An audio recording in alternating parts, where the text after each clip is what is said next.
Theron Ramacharaka. I was asked here on my channel to provide some information about food, diet, nutrition.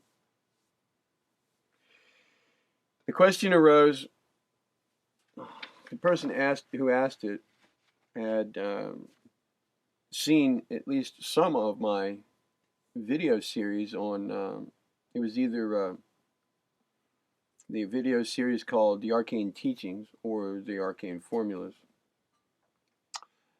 by William Walker Atkinson. I narrated the video series.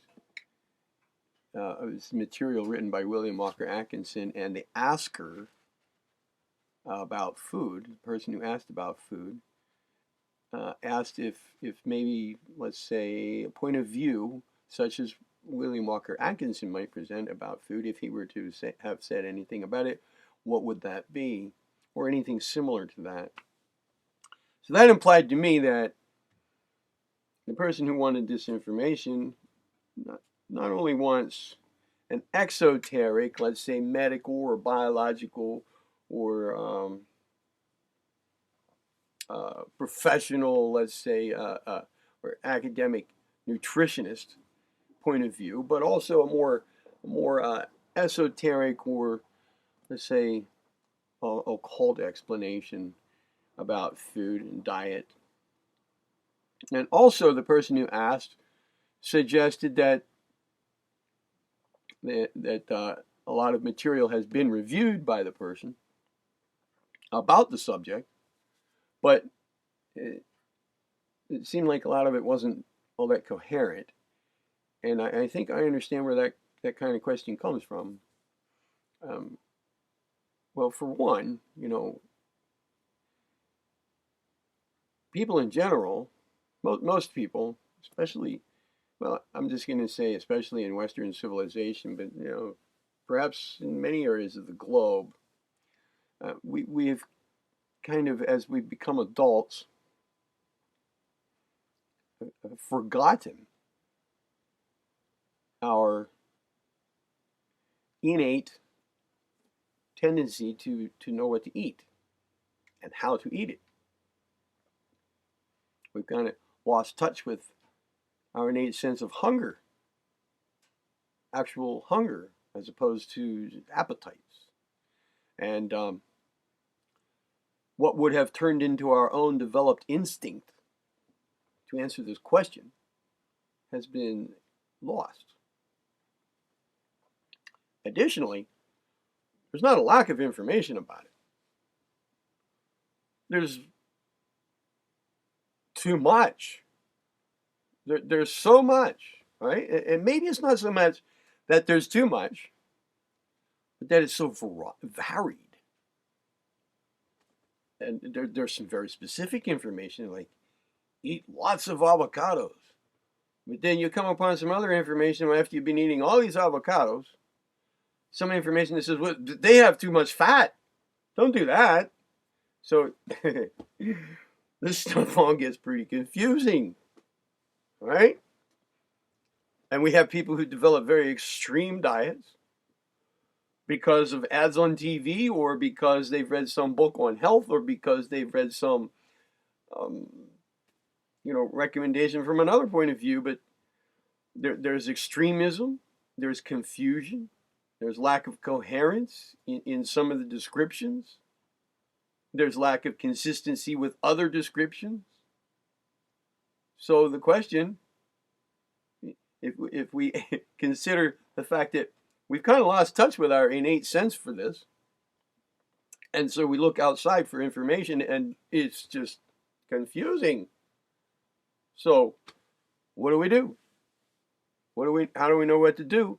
And especially if we want both some, of the more outer dietary information to be mixed in with a more esoteric view of food and the, the forces that are involved with food and the energy that is derived from it. And I'm not just referring to like the nutrients, the standard nutrients, but the more nutrients being part of the physical plane of food, you know, how it is affecting our biological organism at a very physical level, you know, like matter point of view, but also behind the scenes, you know, like more of the plane of forces, or what some people might call the energetic side. Now, I don't mean energy, again, in the physical sense, like calories.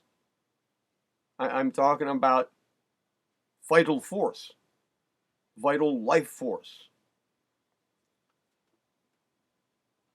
The question seems to be seeking an answer that includes that as well, in a coherent fashion, sensible. So that's what I'm doing here. I'm going to provide, my attempt here is to provide that kind of an answer. And yes, I do have some material on this written by William Walker Atkinson. And I had thought that I had more material of the nature, and I went over to my physical library here to my right and looked for it, because that's where it was, and it's not there. So I'm going to have to kind of wing it here. The information that I was looking for is not too much different than the whole picture I'm going to present with what I do have of my own to offer, as well as what William Walker Atkinson has to offer. And just a couple other little bits of writing here that I have for you. So anyway, again, it's not that there's a lack of information. It's that it's hard to weed through and figure out what's useful among the information that's really there. I've made a couple of notes here, so occasionally I'm going to look down to try to remind myself of everything that I did want to say. So what I'm going to offer are general guidelines. And one general guideline is that general guidelines are pretty much the way to go to avoid extremism and to avoid specific recommendations for a diet. Because as soon as anybody does that, like I've already implied, somebody else is going to come along and point out what's wrong with that specific diet. So when it comes to specific food choices, you know, really, by the time we get to the end of this video, it's going to become apparent that specific food choices, as a rule, you know, a dogmatic set of specific food choices, things to eliminate, definitely, and things to definitely include, aren't as important as general guidelines and the information gathered from the more esoteric point of view. That's a general guideline right there to follow.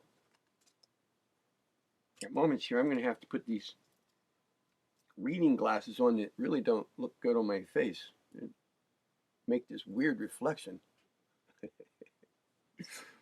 I guess you're just going to have to not look if it doesn't look very good, but just still listen, please. Yes, no extremes. That's another general guideline. No extremes. In anything that I say here, whether it's coming from me or from something I'm reading, try to avoid extremes. That's a good general guideline. You know, don't go too far off in one direction with your eating habits, except for when you follow the guidelines or the advice set out in the more esoteric side of affairs. That is something to really place a lot of attention on, because attention is part of the game when it comes to eating and how it's done. Another reason to avoid thinking in terms of extremes or being really dogmatic about something or going really far in one direction when it comes to food choices, food choices, is because a person can get themselves into some strange predicaments in life if they're following something that strictly with respect to what to eat. I mean, sometimes you don't have much choice. There are situations in life in which that can come up in which you really don't have much say over it, or where there's not much available. So if you've definitely counted something out, and then that turns out to be the only thing there is to eat, you're kind of stuck. Other circumstances can come up, like, let's say you don't eat meat. Never, never, never, never. No meat, nothing. No animal products whatsoever. And you go visit somebody and they're serving meat. Maybe they have a vegetable and then meat, lots of meat. And you're hungry, and the social circumstance dictates that it's probably a pretty good idea for the social, lubricant to eat, and you don't eat meat. So what are you going to do? You're going to blow the whole atmosphere by saying, well, I'm sorry, maybe I should have called ahead and told you I don't eat meat. I'm sorry, is that okay? It's kind of not okay in some cases. So, avoiding extremism, dogmatism, real strict, hard rules, avoiding those is a good general guideline for a lot of reasons. Another one is if you get stuck eating something that you have definitely cut out of your diet. I mean, if you get stuck having to eat something that is a member of a class of foods that you have completely eliminated for quite a long time from your diet, well, it could have an adverse effect on you. Another good general guideline, of course, is to try to cut out, as much as possible, foods that contain huge gobs of impurities and things that are definitely not healthy for you. I mean, that's pretty good. That's a good idea. That's a good thing to try to cut out when it comes to food choices. I mean, try to, an extreme, absurd example of what I'm talking about is try to cut out eating foods that are rotting. That's just a bizarre, extreme example of what I mean. Or if you know that a certain restaurant is serving food that's contaminated with something. These are just bizarre examples of the kind of thing I'm trying to get at here. Just in general, try to eat foods that don't have tons of impurities in, or might have come from an area of the world where there's recently been a near meltdown at a nuclear power plant. Things like that. There's a good general guideline. I mean, some people don't think of that. Other people, they do. And if you can't tell, if you don't know, you're out shopping and you're looking at a vegetable or whatever that looks really good and you don't know its history, okay, that's fine. That's fine. But if you know that a certain food type in general contains, there's a pretty good chance that it contains impurities, and your body's just kind of getting used to those impurities, well, maybe try to cut that out. I mean, why give your body a lot of extra work to have to do? You got to fight off impurities and poisons and whatever that happen to be in a certain type of food, and you know about it, well, then cut it out. Knock it off. And another good general guideline, I've already kind of implied this too. Pay attention to the esoteric side, the plane of forces, the energetic side of foods, and the spiritual aspects of what you're eating.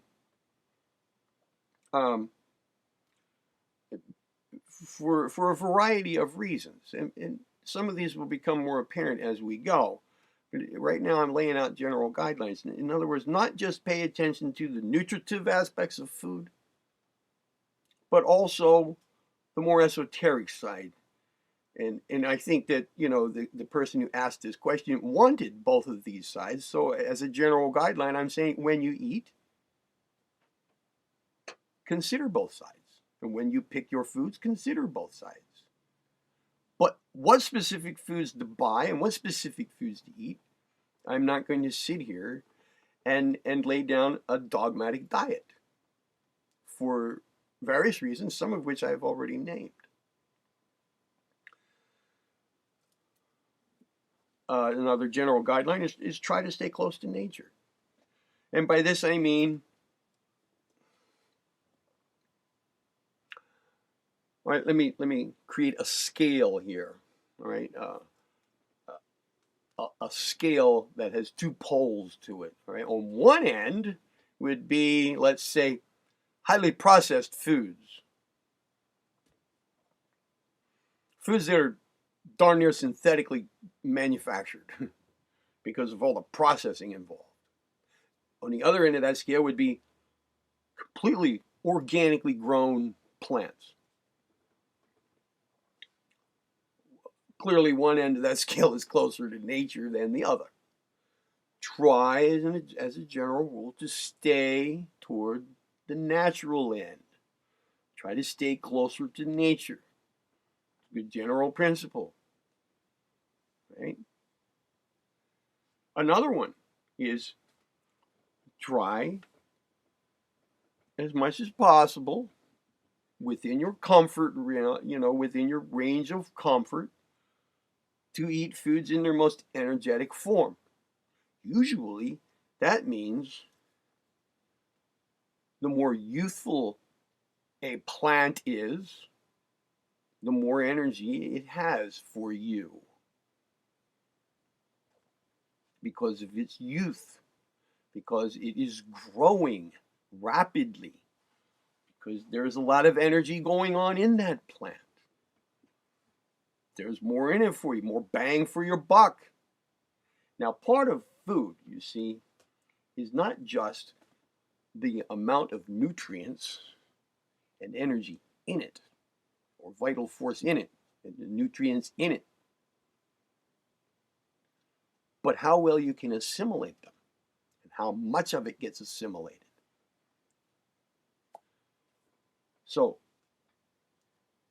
let's see, you can have a food item that doesn't have a high level of vitality to it, but then there's how well you can assimilate that energy. You can eat such that you assimilate all of it. And compare that with a food item that has a high level of energy involved, a lot of nutrients in it, and you don't eat it in a manner that enables you to assimilate but maybe half of it. Well, you come out about equal. But let's say you have both things in your favor. Well, then you're getting the most bang for your buck. Right here in this general guideline that I'm referring to now is the how much comes with the food item rather than how you go about it so that you assimilate all of it. Try to stay with foods that are in their most energetic form. And when it comes to plant life, excuse me, well, I guess, and animal life too, but I'm more specifically speaking of plant life here, the plant kingdom of food for us. Stick with the younger stuff because there's more energy there. And in its youngest form, well, of growth, let's say beyond the seed stage or beyond the nut or the bean, stage, when it starts to sprout, starts to grow, just right then. As soon as it's right after it has sprouted. In other words, in its sprouting form, that's when the most energy is involved. I mean, my goodness, there's so much energy involved. I mean, a little seed can split a rock in half, trying to shoot out its, shoot into the air and dig its roots down the other way. Excuse me. The growth rate is tremendous. And there's so much energy there. It can actually, I'm sure most people are aware of, and have maybe even seen photographs of a little tiny plant that has split a rock in half, because all the energy that is there, all that life force. Well, that's the kind of energy we want to get out of our food. And we not only want to have food sources, or should, perhaps if we care about this kind of thing, aim to have foods that are in that form, right? You have the most energy, but then go about how we ingest those foods in a manner that gets everything out of it that we possibly can. So, one food item that I am going to suggest, but not, I'm not recommending going crazy with it, but sprouts. All right, now everybody, I know there are two kinds of sprouts that come to mind as soon as somebody says sprouts. The two main sprouts, at least in the United States, that people will automatically think of are those ones that come in Chinese food, mung bean sprouts, and alfalfa sprouts. Well, I'll tell you this. Mung bean sprouts don't have many nutrients. They're mostly just water. It happens to be pretty clean water. So if you eat them, you're going to get cellulose, all right? Cell walls of plants, fiber. There's fiber there, yeah. And you're going to get some clean water. There's not a lot else in there. But they are sprouting. They are sprouts, and therefore there's vital force. Okay? But among all the sprouts, or across the entire, in the realm of sprouts, of all kinds of seeds, nuts, beans, mung beans they're kind of low on the nutrition scale. Now the other one was alfalfa sprouts. But come to think of it, anything that's sprouting is a sprout. There are all kinds. You can sprout anything that's sprouting. Anything that's sprouting is a sprout. Now, again, I'm not advocating turning your house living room, or your family den, or your library, or the shed out back into a sprout room. You don't have to go that far. If you want to, that's fine. And again, I'm not advocating cutting out everything except sprouts. That's extremism. I'm indicating a general guideline that the younger the plant is, the more vitality is involved with it. The more life force is there for you when you eat it, if you know how to eat it.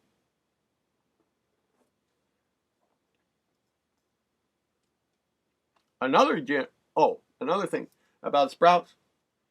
Here's another thing to know. I'm going to talk about protein for a minute. We all know that our bodies need protein.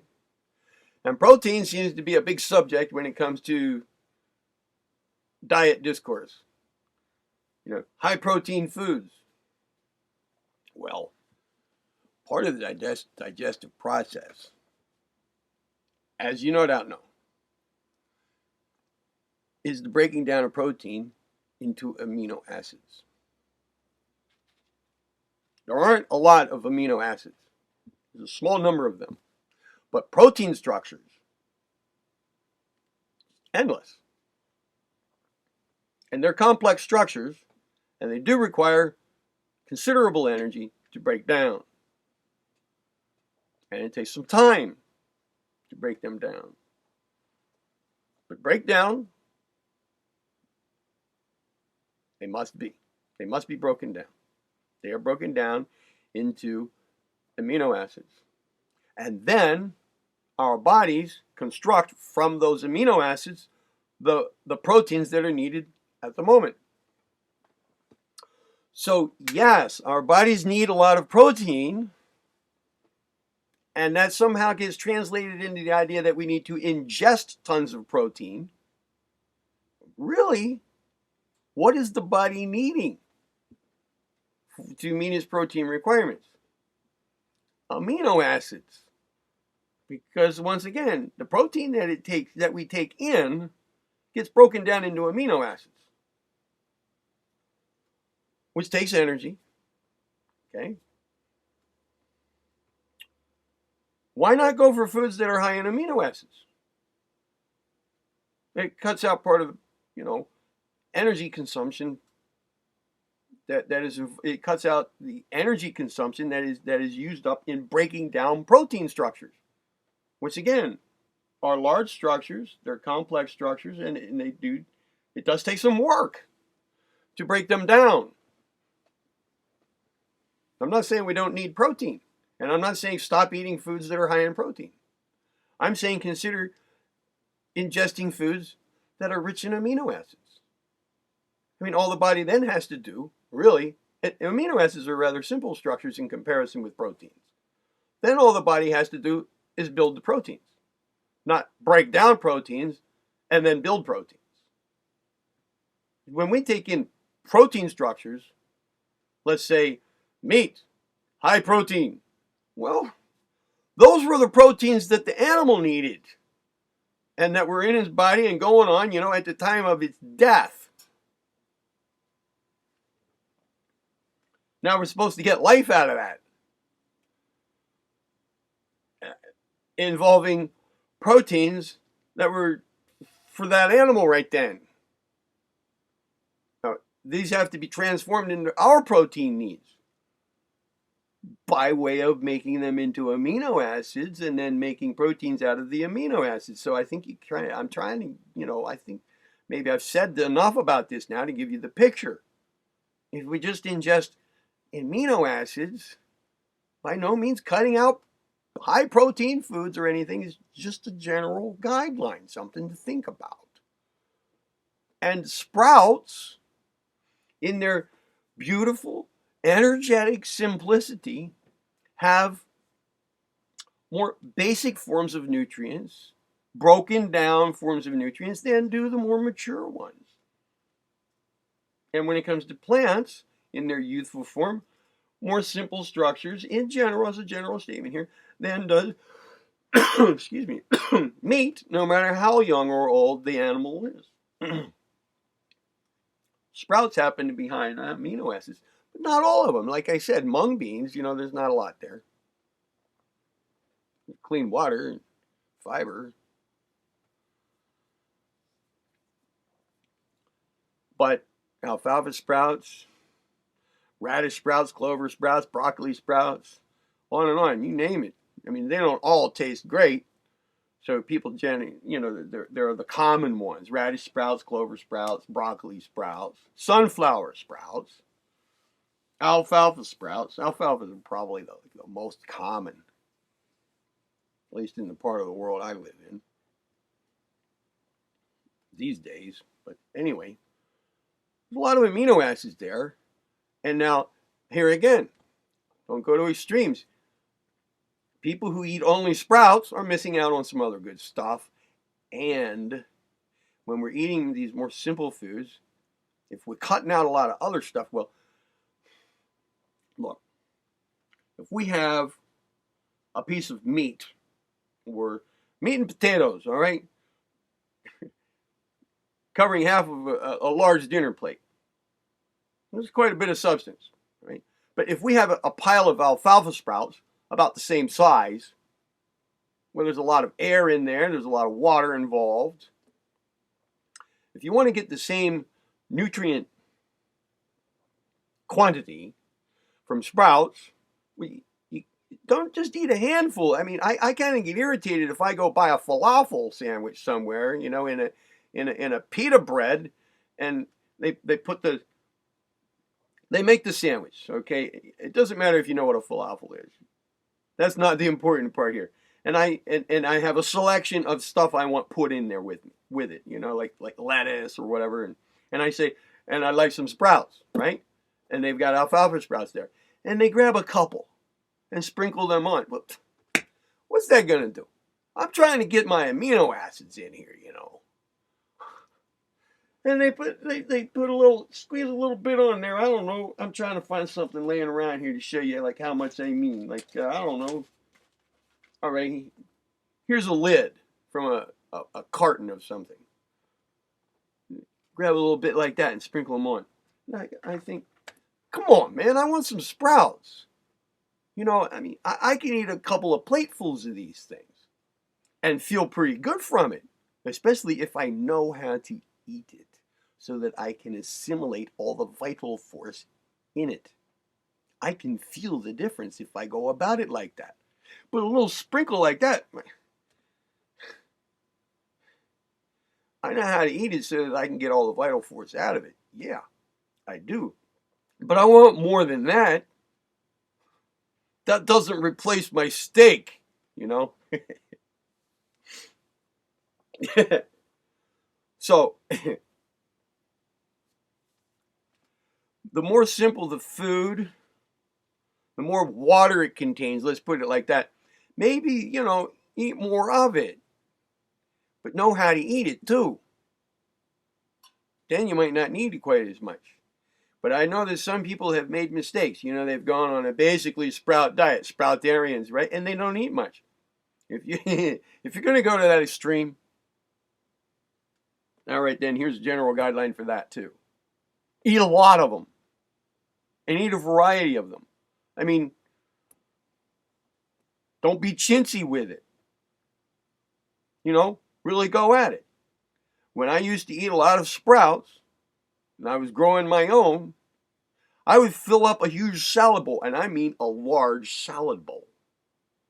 Not a little thing like this, a big one. You know, the kind that you mix your salad in to serve to the family, you know, and then they can each get their own out with the tongs. I'd fill one of those with sprouts. Fill it, overflowing, and eat them.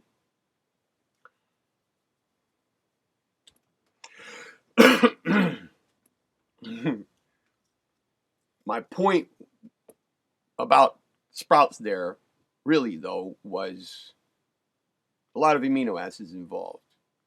You can build your own proteins out of that without having to break down proteins that belong to some other animal. Saves you a lot of energy. Another thing about eating foods in their most energetic form, I talked about the youth of the plant. Well, similarly, a general guideline right along the same lines is eat the plant as soon as possible in a reasonably short amount of time after it's been picked. It's still alive. I mean, an extreme example of how not to go about it is you go get this nice young spinach, right? Not this old leathery stuff that doesn't have much growth potential left except to go to seed. But you get this nice young baby spinach, let's say. Okay. Whoa.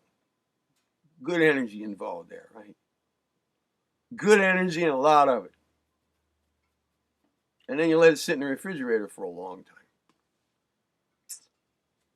Now it kind of like it was young to start with and it's still young because it was young spinach, but now it's old. After the picking. So try to keep it young in both regards. Now what else? Ah, yes. Another general guideline. On with the glasses, off with the glasses.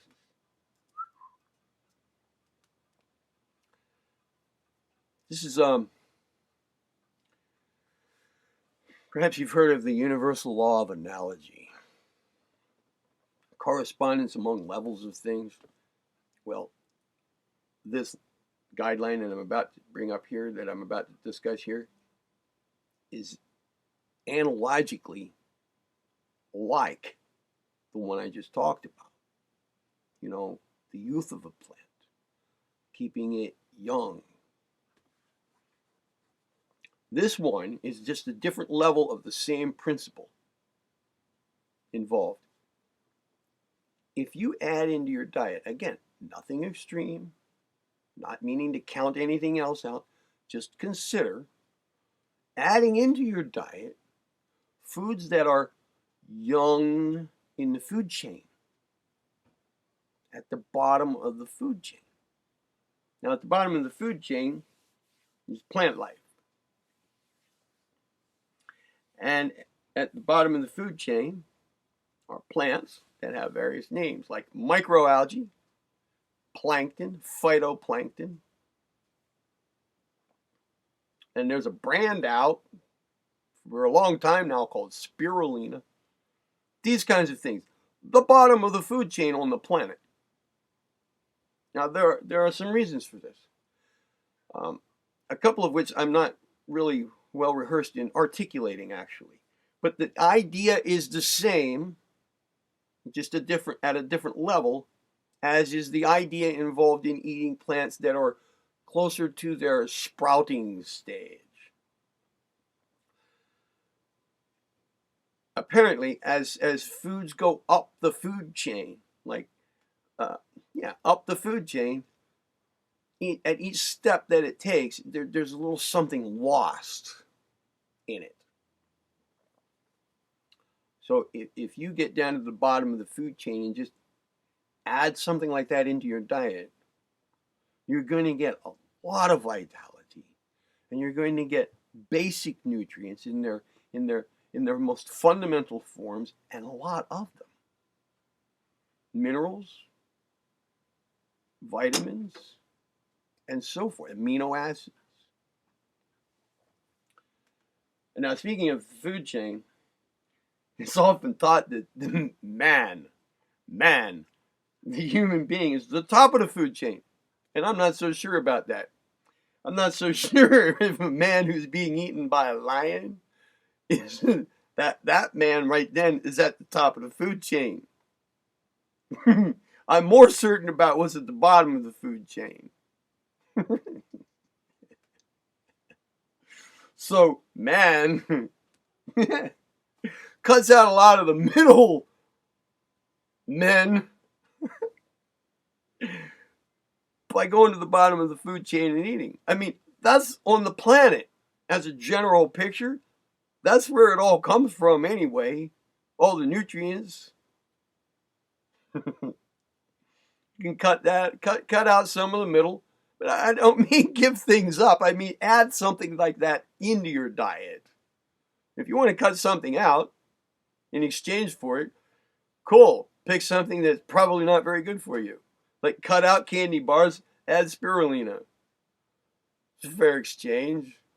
Probably a pretty good one. If you don't have access to such a thing, or you can't afford it, some of that stuff kind of expensive, you know. If it's not possible, don't worry about it. I mean, nothing to be afraid of here.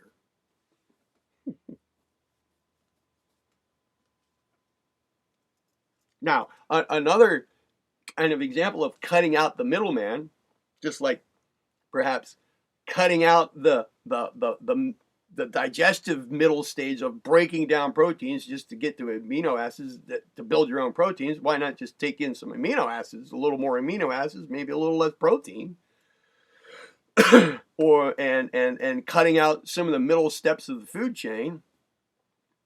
Also, eating plants instead of animals, you're cutting out. When you eat an animal, the nutrients that you're really getting in large, once everything is broken down, have come from the plant that the animal ate. Ultimately, I mean, if you are what you eat, well then so's any animal that we eat, right? And the animal, in most cases, of animals that we eat, unless we're off into some strange exotic meats, we're largely eating the flesh of animals that eat plants. And that's where the nutrients have come from in the little microcosmic picture that I'm talking about here. I mean, ultimately, they can be traced back to the bottom of the food chain. That's the whole idea of a food chain on the planet. But within the little small picture of cows grazing in the pasture, they're eating the grass, or whatever we're feeding them. plant life, okay? And then we eat that meat. If we were to go eat plants, now I'm not saying go out and eat grass, but the idea here is, you know, one kingdom versus another. Plant kingdom versus the animal kingdom, biologically, of course, of which we're a part of, the animal kingdom, but talking about nutrients going from the plants to the animals, then to us. If we go eat just plants, then we're cutting out that middle step. It's just a general guideline. Nothing to get, you know, overly excited about, but it's another example of cutting out the middle part. Right. When it comes to meat, well, we could just go on and on and on about that. That is a major area of controversy when it comes to food. So I want to address that a little bit.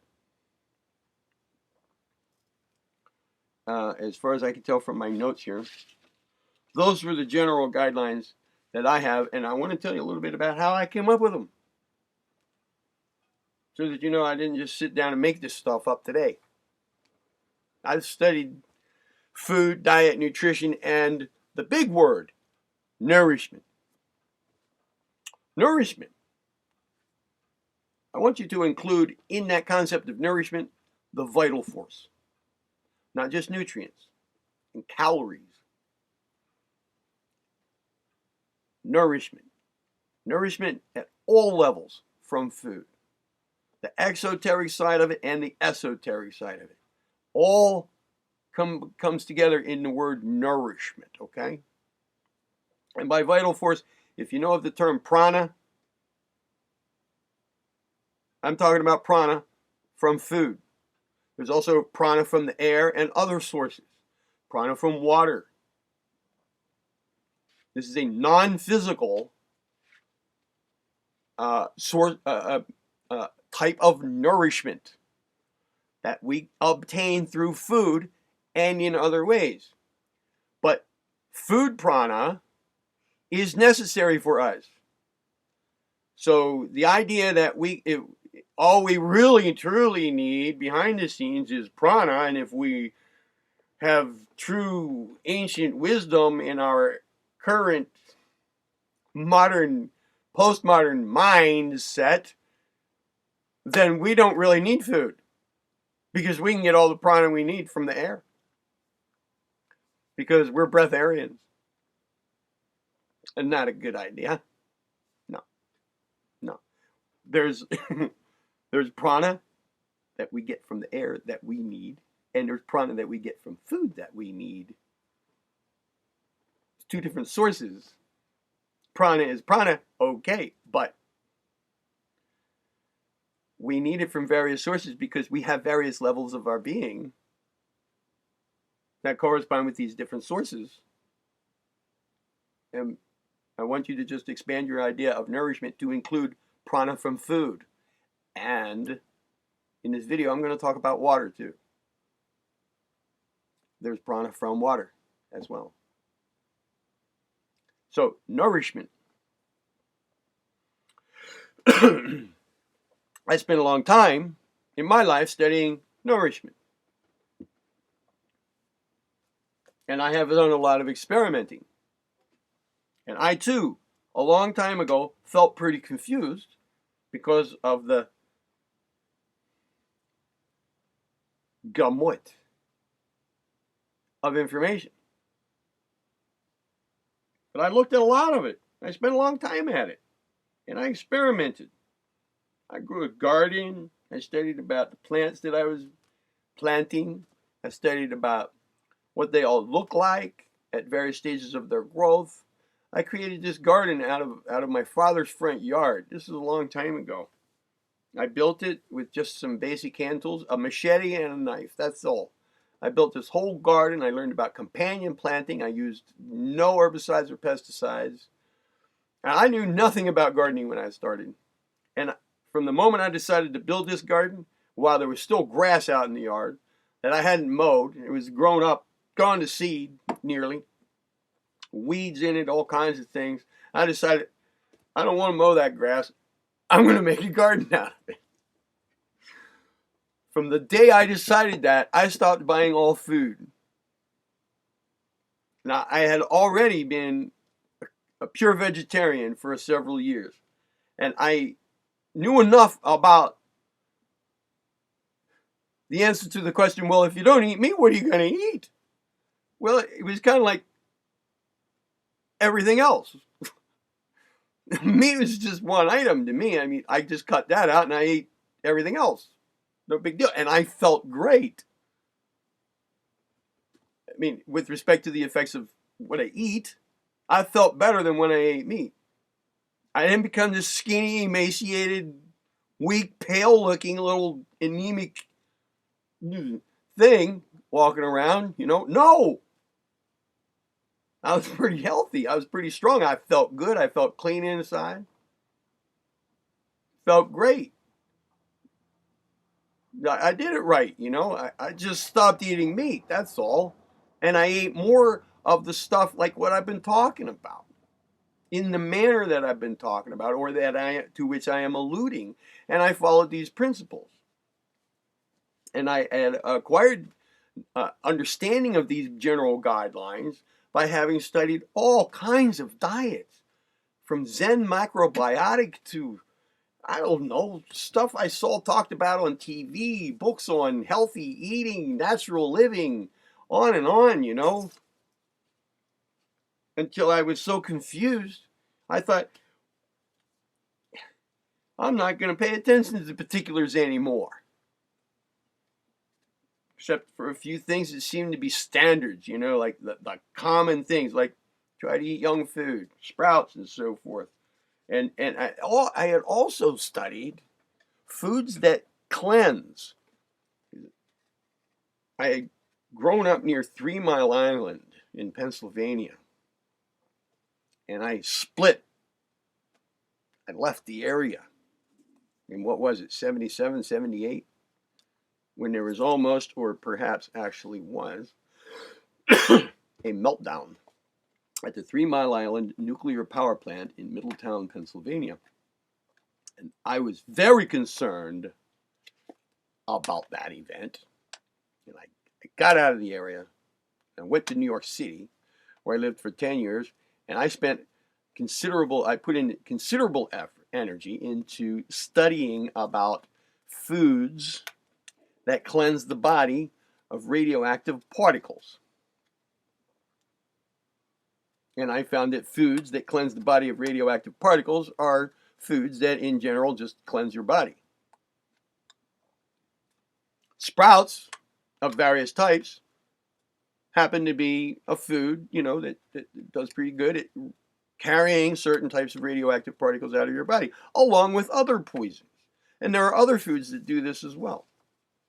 I was very interested in cleansing the body, not just providing it with nourishment, but cleansing it. And I didn't want to go buy products that are made for cleansing the body. I wanted to just use foods that give me, substances that give me nourishment to do it. So all of these things considered, the study, the experimenting, the looking at it from various angles, some of the more energy side, prana aspects of foods, I came up with these general principles, okay? And I used them. And I experimented with their effects. And that's how I came up with these general guidelines, okay? They were the common elements among the most sensible material, verified by my own experience. Now, on to meat. And we're going to get to William Walker Atkinson. Now, the person who asked this question of me, to provide some information about food and nourishment, is what it comes down to, mentioned Pythagoras. And it's interesting because I have something here that mentions Pythagoras. And it has to do with vegetarian diet. So I'm going to talk about that a little bit. And I'm not saying run out and be a vegetarian. I wouldn't recommend stopping eating all meat if you like meat. I am going to say that if you have interest in in cutting down on your ingestion of animal food, then cut out the red meat among all meats. And if you don't want to cut out all red meat, at least cut down on it. But if you're going to have to eat meat, try to stick with the white variety rather than the red variety. And if you have to have some of the red variety, cut down on it. There are a lot of reasons for it. And I'm sure that there are so many arguments running around out there about, that involve these arguments for and against the idea that I'm not going to go into them here. I'm giving a general guideline.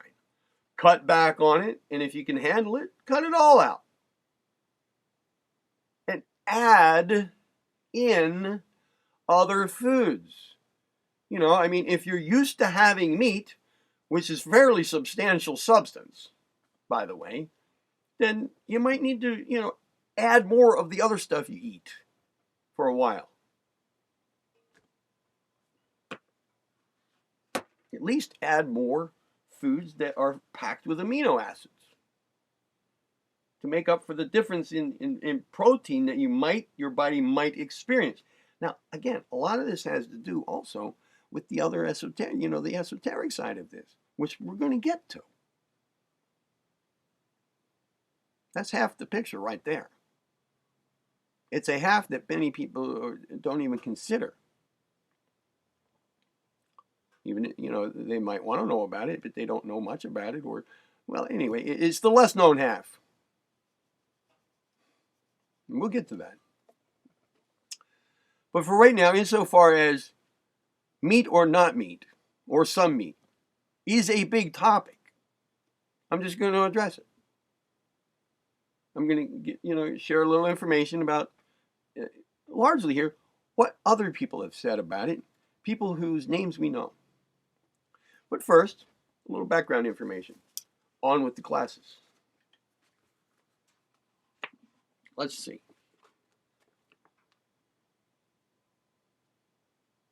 Oh, by the way, there are several types of vegetarians. What I have here in my hand says there are 3 different kinds of vegetarians. I'm going to say there are 4. The 3 mentioned here are the lacto-ovo vegetarians. They include dairy products and eggs in their diet, but they include flesh of all animals. That includes meat, poultry, fish, and seafoods. Then there are the pure vegetarians, on the other hand, who abstain from the use of all foods of animal origin for health reasons. And then there are vegans who also use no foods of animal origin, but it's because of their ideology rather than for reasons of health. So if a person abstains from all animal products, foods, that have anything to do with animals, all animal foods, all foods of animal origin, because of their ideology, as well as for health reasons, then they are pure vegetarian vegans. Well, I'm going to say there's a 4th kind of vegetarian, and that's the kind of vegetarian who says, I'm a vegetarian. I don't eat meat. I don't eat animals. I don't eat anything of animal origin, but I eat fish.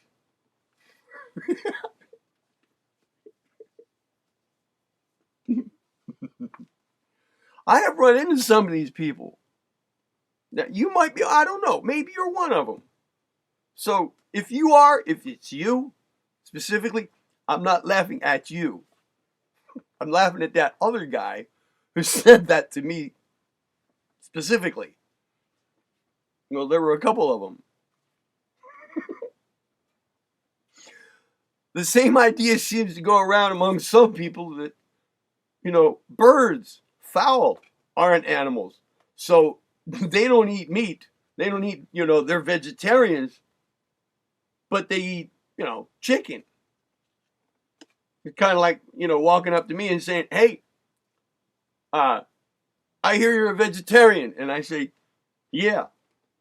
Well, even though right now, me personally, I'm not, but it's hypothetical. Let's say back when I was a pure vegetarian, okay? or real close to it. I probably ate an egg and drank some milk now and then. I don't know.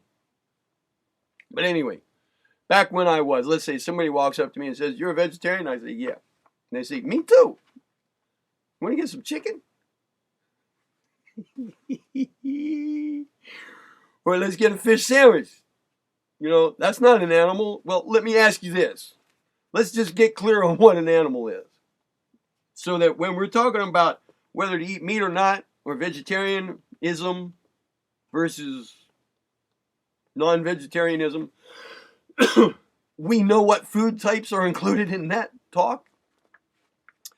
If you're not real sure about it, ask yourself this. How many biological kingdoms are there on the planet? Plants and animals, last I heard, right? And how many kingdoms in general, I mean overall, in addition to, including the biological? Excuse me, I'm sorry, I was at work the last several days out in cold, wet, 8 to 10 hours at a time, shoveling ice and snow and water. And my throat's got a little bit of a scratch here, and I am coughing, in case you hadn't noticed. And I've been talking here a while, and it is getting a little scratchy, so if I'm coughing. Beg your pardon, but I'm on a roll here. I'm getting said what I have to say, and I'm not going to stop because I'm coughing. All right. Ask yourself this question. Is a fish a plant?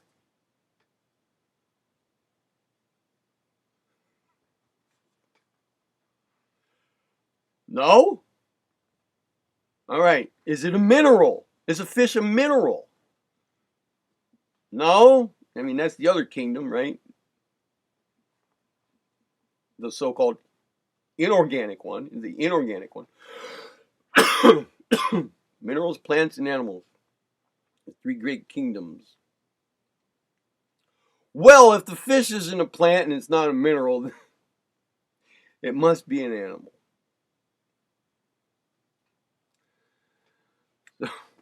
So when we talk about not eating animals or, being a vegetarian, well, if you're a vegetarian, then you can't get away with eating fish and birds. Simple little point to be made. I just wanted to get clear on that, so that we know what we're talking about. That's all. So I add in a fourth kind of vegetarian, the kind who aren't really vegetarians because they eat fish or they eat birds. Anyway, in other words, they're pseudo-vegetarians. Now, although not strict vegetarians themselves, the Greek philosophers Pythagoras, there he is, Pythagoras, Socrates, and Plato popularized the idea and supported such a program as natural and hygienic. And in the Western world, or the civilizations that go back to, in some way, the Greek civilization, in ideology, in genealogy, or whatever, Pythagoras is considered to be the founder of the vegetarian movement. But he is known to have eaten meat on occasion. Okay? From the dawn of recorded history, some, for one reason or another, have followed a vegetarian regimen. Even though vegetarian diets often are followed as a necessity, particularly among the poor, the health benefits are evident if sufficient food is available. This means if all you have is meat laying around and there's not much else, well, then you probably should eat the meat. Don't be afraid of it.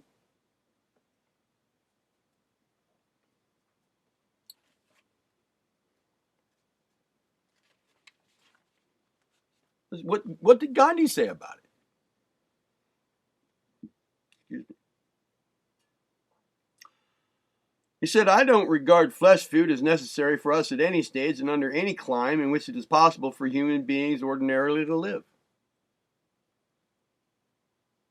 He said, "I hold flesh food to be unsuited for our species." We err in copying the lower world if we're superior to it. Experience teaches that animal food is unsuited to those who would curb their passions. Now, many people have great respect for that man of the Italian Renaissance. Let's see. Leonardo, what was his last name? Where was he from? Leonardo da Vinci. Leonardo da Vinci. Great respect for him. Now, to find out that he was a vegetarian, I'm not sure some people would, I don't know. Maybe that would change their opinion of him. But listen to what he said. The great vegetarian and artist and scientific inventor Leonardo da Vinci was of the same mind. He said, truly man is the king of the beasts, for his brutality exceeds theirs. We live by the death of others. We are burial places. He said, I have from an early age abjured the use of meat, and the time will come when men such as I will look upon the murder of animals as they now look upon the murder of men.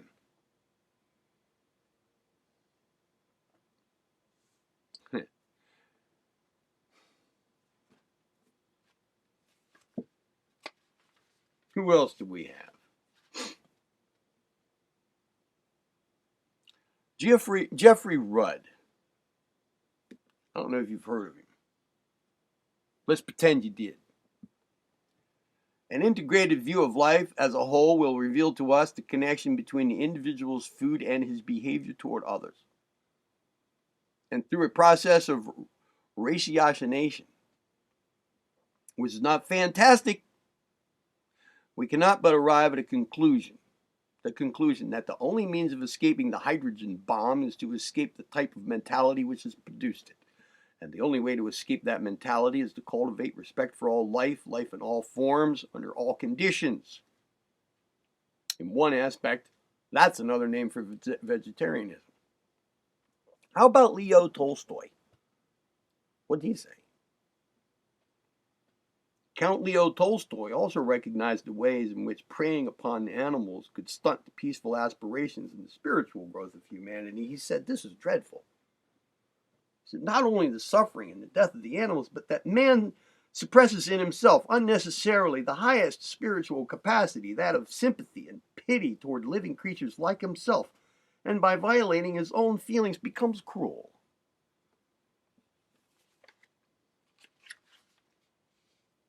And there's the Nobel Prize winning poet, Rabindranath Tagore. He said, we manage to swallow flesh. We manage to, only because we don't think of the cruel and horrible thing we do. There are many crimes which are the creation of man himself, the wrongfulness of which is put down in their divergence from habit and custom or tradition, but cruelty isn't one of those. Cruelty is a fundamental thing and admits of no arguments or nice distinctions.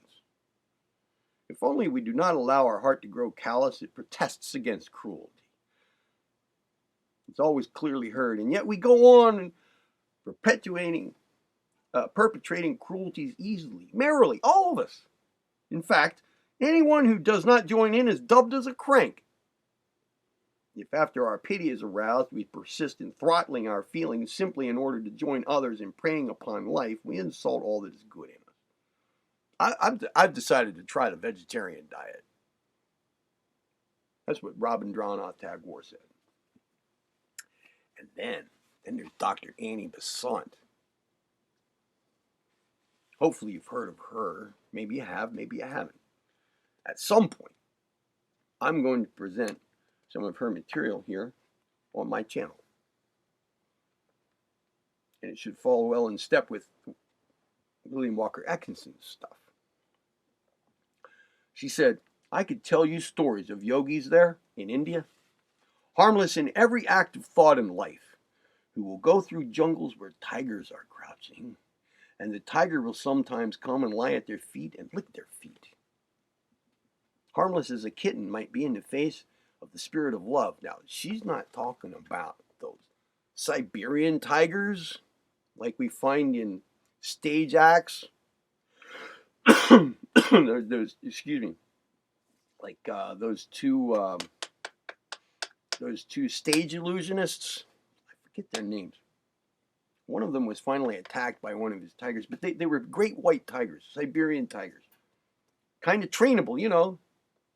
I mean, they were friendly up until one of them attacked him, but no, she's talking about Bengal tigers of India, the Royal Bengal tigers of India, ferocious animals. I mean, real bona fide, hardcore, 100% predators.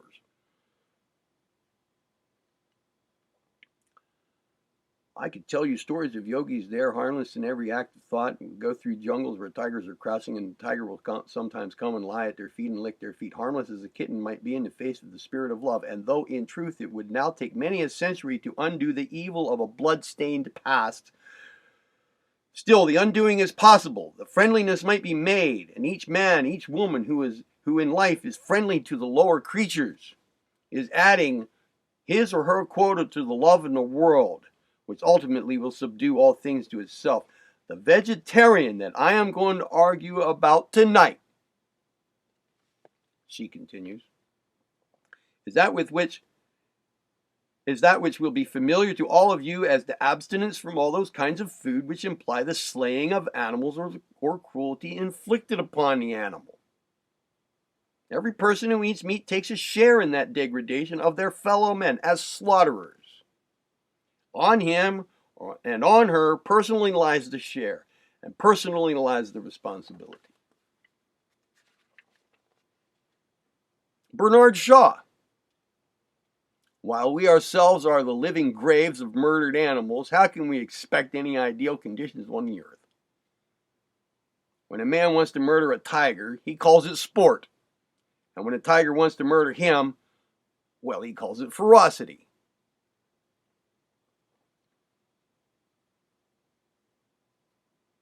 Henry David Thoreau. He will be regarded as a benefactor of his race who will teach man to confine himself to a more innocent diet.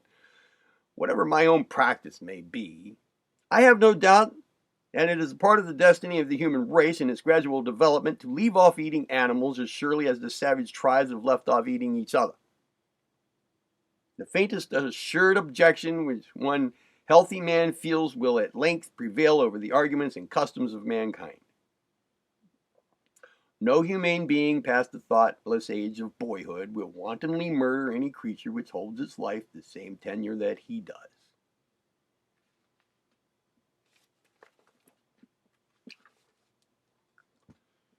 And HPB Madame Blavatsky.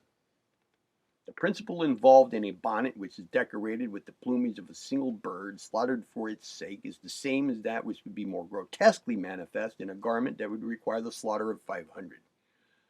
Too many rich people in this greedy age forget that the grandest privilege of those who possess the means is that they have the power of alleviating suffering. And too many, again, forget that the sympathies of those who rule the animate world should extend beyond the limits of their own kind. The writer, she continues, is not simple enough to imagine that a whole British museum filled with works against flesh diet would have the effect of stopping civilized nations from having slaughterhouses or making them renounce their beefsteak and Christmas goose. Now, one last thing here before moving on. I want to show you something. Look at this picture. See this? See if I can hold it still for you. All right, have a look. This is human. This is monkey.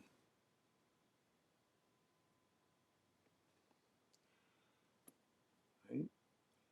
They go together under the heading indicating non-carnivore.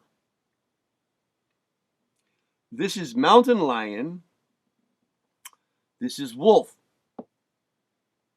They go together under the heading carnivore. non-carnivore.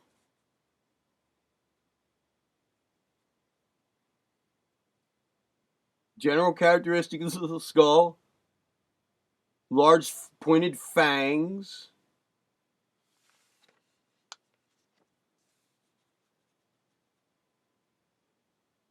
absence of those characteristics. Now, that's just one anatomical difference. Many others exist. Excuse me. And when we get into physiology, many more comparisons come up.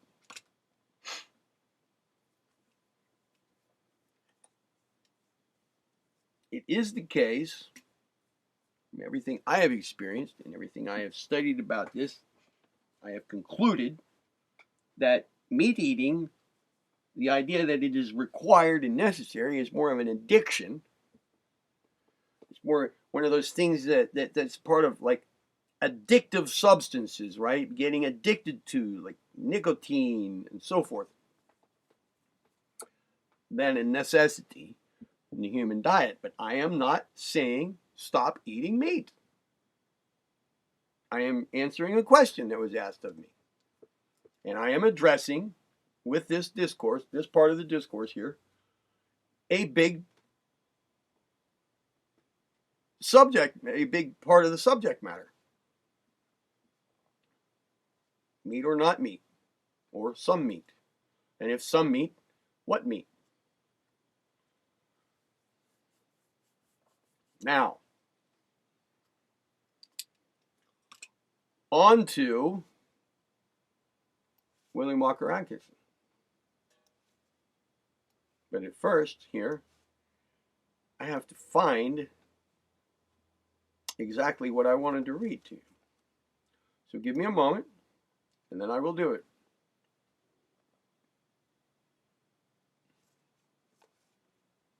And by the way, while I'm looking for it, I will tell you what it is. We know what yoga is, okay? Most people have an idea of what yoga is. Now, I think I see what I'm looking for here.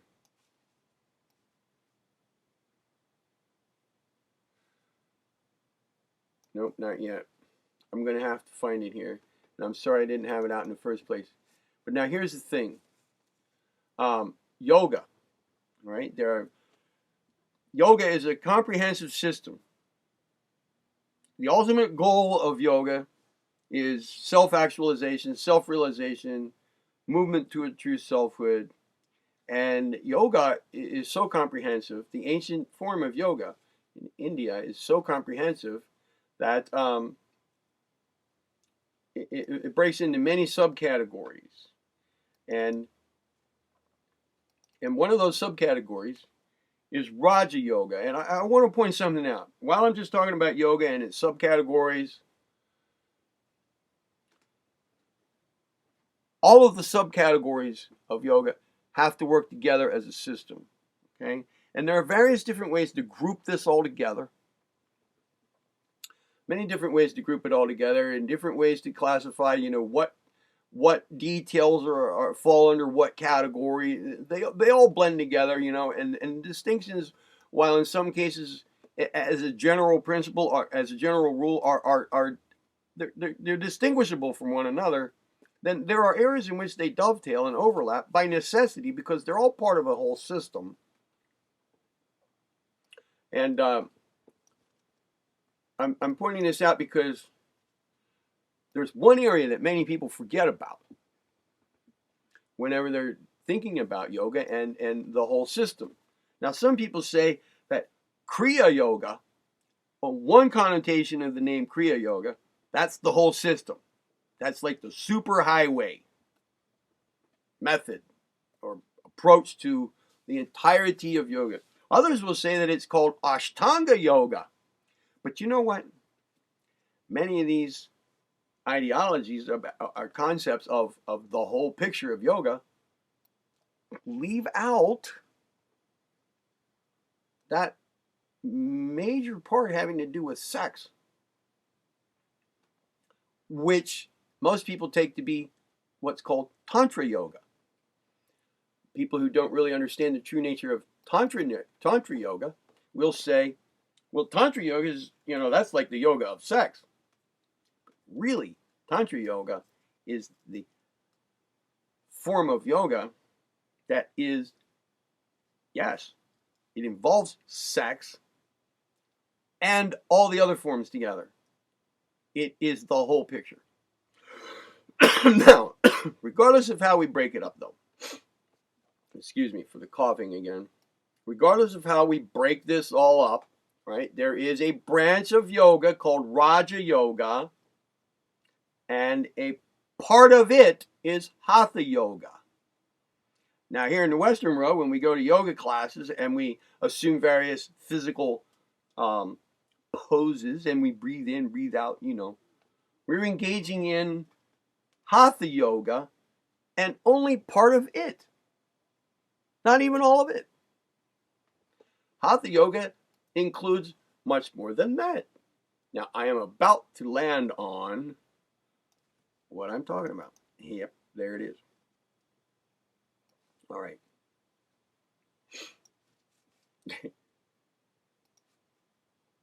Hatha Yoga really is the yogi philosophy of physical well-being. That includes more than physical exercises, physical conditioning, and by the way, even the physical conditioning side. Many people who go to yoga classes don't even understand what all that involves. But see, it also includes things like nourishment, which is the topic of this video. So why was I talking about yoga? Because I'm going to read to you from William Walker Atkinson's book called Hatha Yoga, The Yogi Philosophy of Physical Well-Being, in which he discusses nourishment. Now, why would William Walker Atkinson, if you're familiar with the arcane teachings and the arcane formulas, write a book about yoga? Well, actually, the name of the author of the book is Yogi Ramacharaka, a name which you will recognize because my username here on YouTube is Theron Q Ramacharaka. Theron Q comes from the name Theron Q Dumont. I took the Theron Q from that name. Yogi Ramacharaka, William Walker Atkinson, Theron Q Dumont, Swami Panchadasi, who is the author of my series that I am currently in the process of getting fully posted here on my channel, the Astral World series. They're all the same person. His real name is William Walker Atkinson. He was a person who produced a prolific amount of writings and used various pen names, and he was an occultist as well as other things in this life. And he was quite skilled and knowledgeable in many areas of occultism, mysticism, and esotericism, including he was a yogi of the Indian tradition. And he wrote considerable material about that subject, and he did it from a rather occult perspective. And when it comes right down to it, a yogi is an occultist.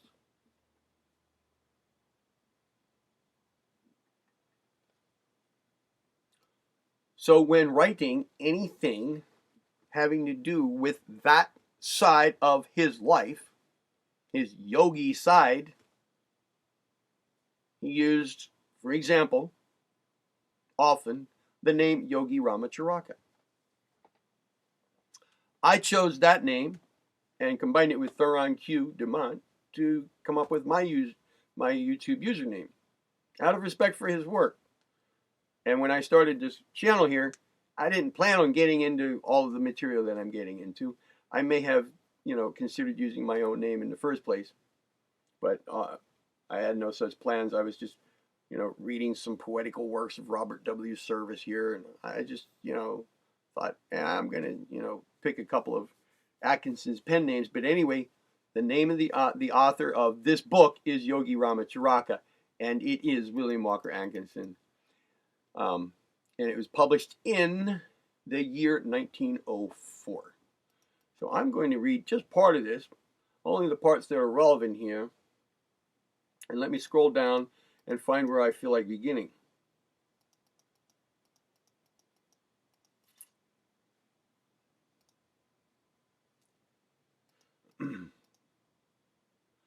How about this?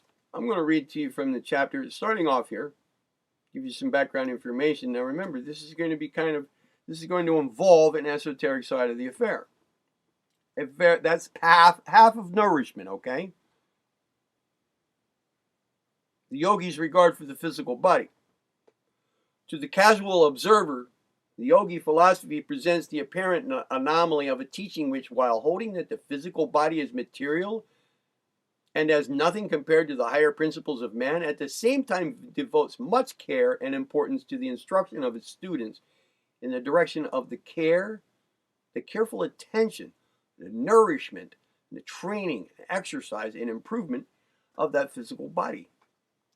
In fact, one whole branch of the yogi teachings, Hatha Yoga, is devoted to this care of the physical body and goes into considerable detail regarding the instruction of its students in the principles of this physical training and development.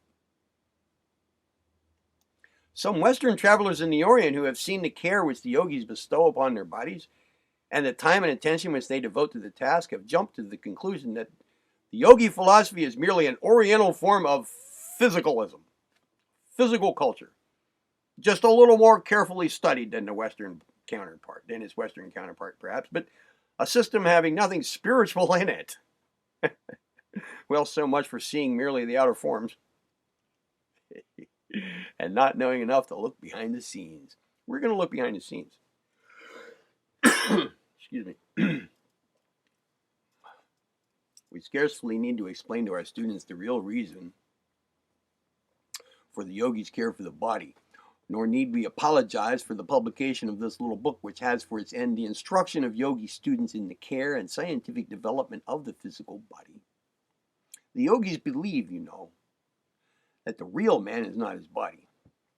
They know that the immortal I, of which each human being is conscious to a greater or lesser degree, is not the body which it merely occupies and uses.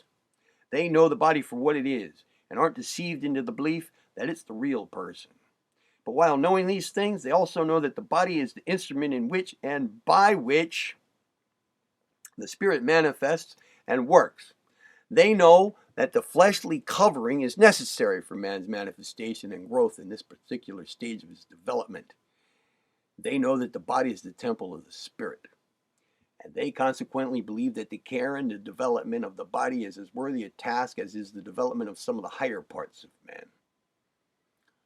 For with an unhealthy and imperfectly developed physical body, the mind can't function properly, nor can the instrument be used to the best advantage by its master, the spirit. It is true that the yogi goes beyond this point and insists that the body be brought under the perfect control of the mind, that the instrument be finally turned so as to be responsive to the touch of the hand of the master, the spirit. But the yogi knows that the highest degree of responsiveness on the part of the body may be obtained only when the body is properly cared for, nourished, and developed. The highly trained body must first of all be a strong, healthy one. For these reasons, the yogi pays such great attention and care to the physical side of his nature, and for the same reason, the Oriental system of physical culture forms a part of the yogi's science of Hatha Yoga. The Western physical culture enthusiast develops his body for his body's sake, often believing that the body is he. The yogi develops the body knowing it to be but an instrument for the use of the real part of himself, and solely that he may perfect the instrument to the end that it may be used in the work of soul growth. The yogi throws mind into the task and develops not only the muscle but every organ, cell, and part of his body as well. Now, this throwing mind into the task, when applied to nutrition, this is the other half of nourishment. And we're going to talk about that. And if you've looked at some of his other works, like the Arcane Formulas, and you got to the last lesson in that, lesson 10, being the 11th video in that series, that lesson called Mentalism in a Nutshell, then you have an idea of what putting your mind into something really means behind the scenes. It's not just a matter of, thinking about what you're doing while you're doing it. There's more to it. And going about something with this kind of knowledge that we're talking about here adds new weight to those different levels upon which what you're doing is actually happening. It helps it all to happen better. So if you want nourishment, you want to address that side of affairs, then knowing how it's working and what's going on and going about your activity with those things in mind and intending for them to work at their most efficient level, that's part of the game.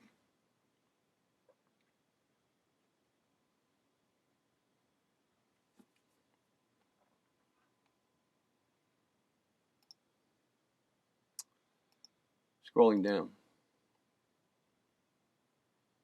Now, the body needs material from the outside with which to build up and repair its parts. And nature provides means of eating food, of digesting it, of extracting the nutritious elements, of converting it into shape for absorption by the system, and of excreting the waste portions.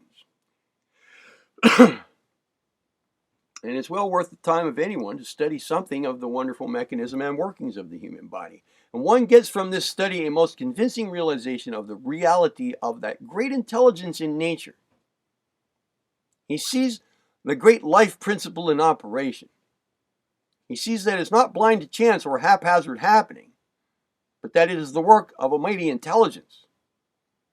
And then he learns to trust that intelligence and to know that that which brought him into physical being will carry him through life.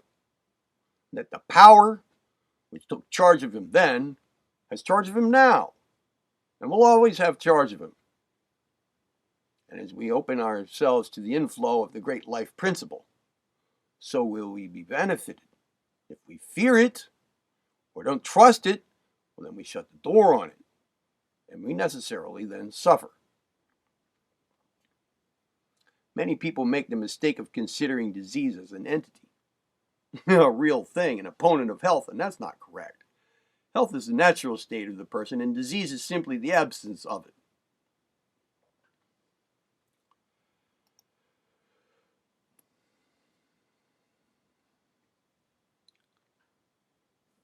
There is within every physical body a certain vital force, you see, which is constantly doing the best it can for us, notwithstanding the reckless way in which we violate the cardinal principles of right living. And much of that we call disease is but a defensive action of this vital force, a remedial effect. It's not a downward action, but an upward action on the part of a living organism. The action is abnormal because the conditions are abnormal, and the whole recuperative effort of the vital force is exerted toward the restoration of normal conditions.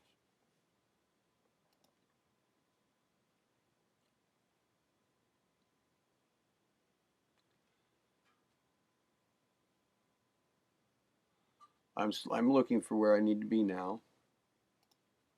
We're talking about vital force.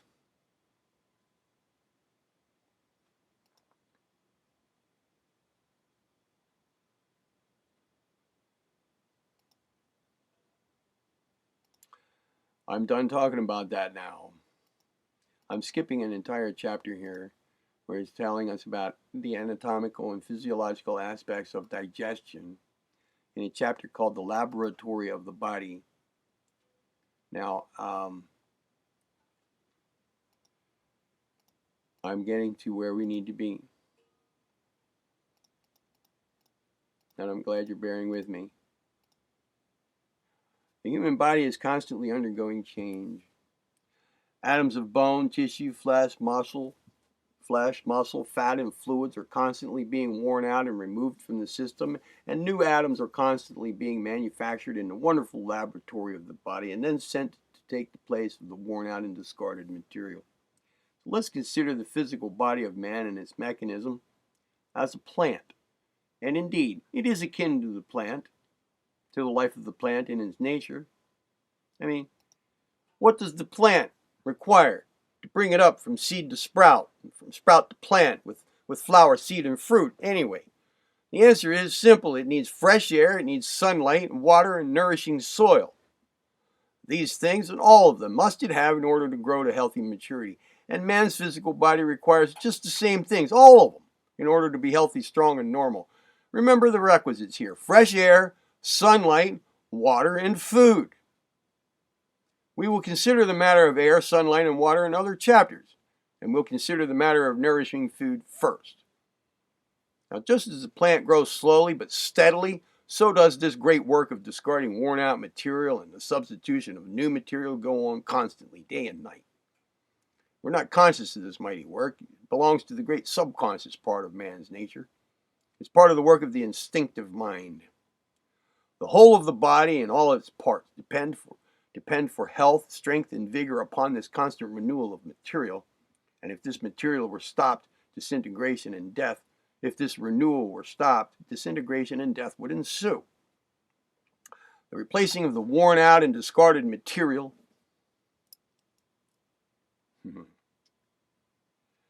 The replacing of the worn out and the discarded material is an imperative necessity of our organism, and therefore is the first thing to be considered when we think of the healthy man. The keynote of this subject of food in the Hatha Yoga philosophy is the Sanskrit word, the English equivalent of which is nourishment. We wish our students to associate the thought of food with the thought of nourishment. To the yogi, food does not mean something to tickle the abnormal palate, but instead it means, first, nourishment, second, nourishment, and third, nourishment. Nourishment first, last, and always. To many of the Western people, the ideal yogi is a lean, lank, scrawny, half-starved, emaciated-looking being who thinks so little of food that he goes for days without it. One who considers food to be too material for his spiritual nature. Well, nothing can be further from the truth. The yogis, at least those who are well grounded in Hatha Yoga, anyway, regard nourishment as his first duty towards his body. And he is always careful to keep that body properly nourished, and to see that the supply of new, fresh material is always at least equal to the worn out and discarded matter. And it's quite true that the yogi is not a gross eater, nor is he inclined to rich and fancy dishes. On the contrary, he smiles at the folly of these things and goes to his plain and nourishing meal, knowing that he'll obtain their full nourishment without the waste and harmful matter contained in the more elaborate dishes of his brother, who is ignorant of the real meaning of food. A maxim of Hatha Yoga is, it's not what a man eats, but the amount that he assimilates that nourishes him. There's a world of wisdom in that old maxim. It contains that which writers upon health subjects have taken volumes to express.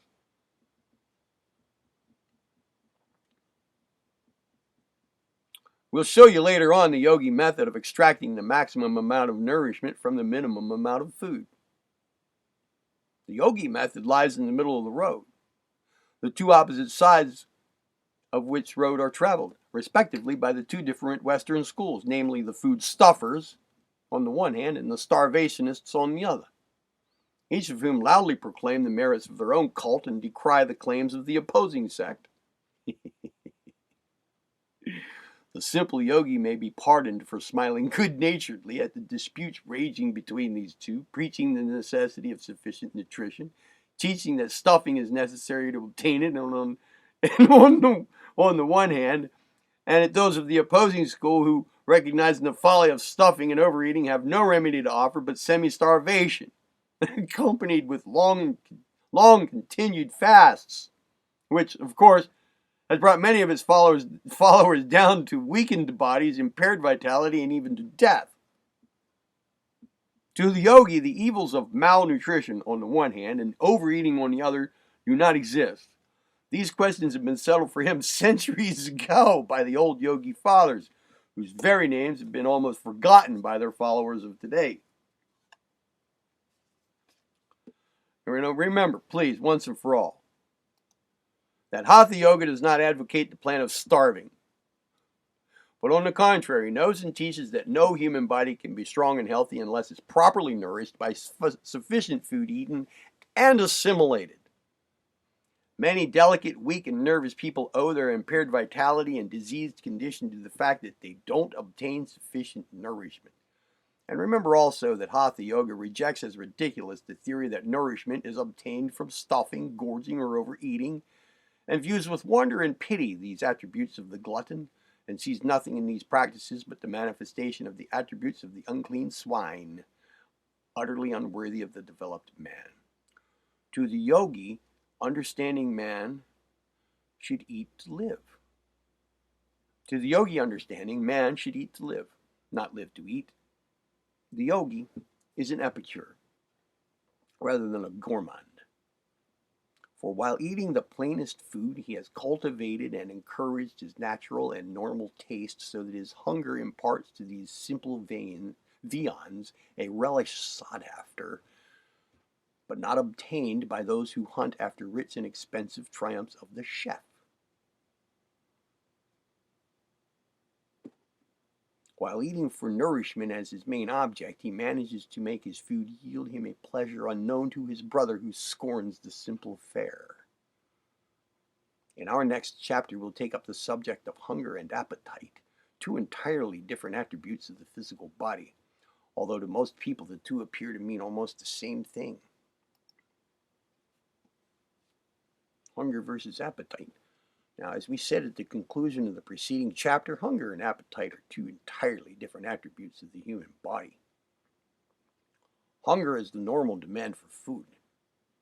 Appetite is abnormal craving. Hunger is like the rosy hue upon the cheek of a healthy child. Appetite, is like the rouged face of a woman of fashion. And yet most people use the terms as if their meanings were identical. Well, let's see wherein lies the difference. It's quite difficult to explain the respective sensations or symptoms of hunger and appetite to the average person who has attained the age of maturity. For the majority of persons of that age have had their natural taste or hunger instinct perverted by appetite to such an extent that they have not experienced the sensation of genuine hunger for many years, and have forgotten just what it felt like. And it's hard to describe a sensation unless one can pull up in the mind of his hearer the recollection of the same, or some similar sensation experienced at some time in the past. We can describe a sound to a person of normal hearing by comparing it with something he has heard, but the difficulty of conveying an intelligent idea of a sound to one who is born stone deaf, now, to one who has emancipated himself from the thrall of appetite, the respective sensations of hunger and appetite are quite different and readily distinguished from the other, and the mind of such a one readily grasps the precise meaning of each term. But to the ordinary so-called civilized man, hunger means the source of appetite, and appetite the result of hunger. Both words are being misused in that case. We must illustrate this by familiar examples. Let's take thirst, for example. All of us know the sensation of a good natural thirst, which calls for a draught of cold water, right? It's felt in the mouth and the throat and can be satisfied only with which nature intended for it, cool water. Now, this natural thirst is akin to natural hunger, see? Now, how different is this natural thirst from the craving which one acquires for sweetened, flavored soda water, ice cream soda, ginger ale, pop, soft drinks, and so forth? and how different from the thirst which one feels for beer, if we can use the word thirst at all here, alcoholic liquors and so forth, after the taste has been acquired for them. Do you begin to see what we mean? We hear people say that they are so thirsty for a glass of soda, or others say that they are thirsty for a drink of whiskey. Now, if these people were really thirsty, or in other words, if nature was really calling for fluids, pure water would be just what they would first seek for, and pure water would be the thing that would best gratify that thirst. But no, water will not satisfy this soda water or whiskey thirst. Why? Well, simply because it's a craving of an appetite, which is not a natural thirst, but which is, on the contrary, an abnormal appetite, a perverted taste. The appetite has been created, the habit acquired, and it is asserting the mastery. You will notice that the victims of these abnormal thirsts will occasionally experience a real thirst, on occasion, at which times water alone will be sought by them.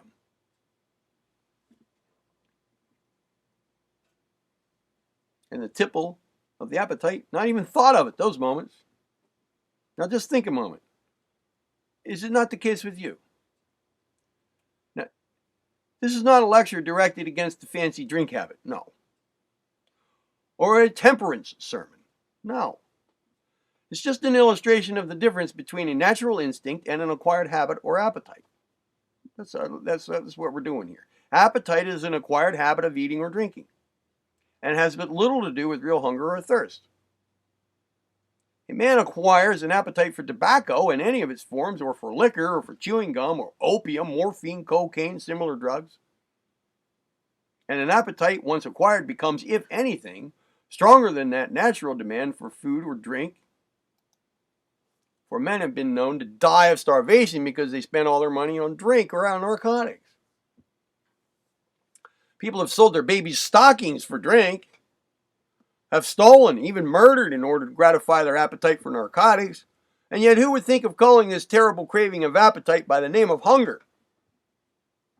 And yet we continue to speak of and think of every craving for something to put in the stomach as hunger. While many of these cravings are as much a symptom of appetite as is the craving or desire for alcohol or narcotics.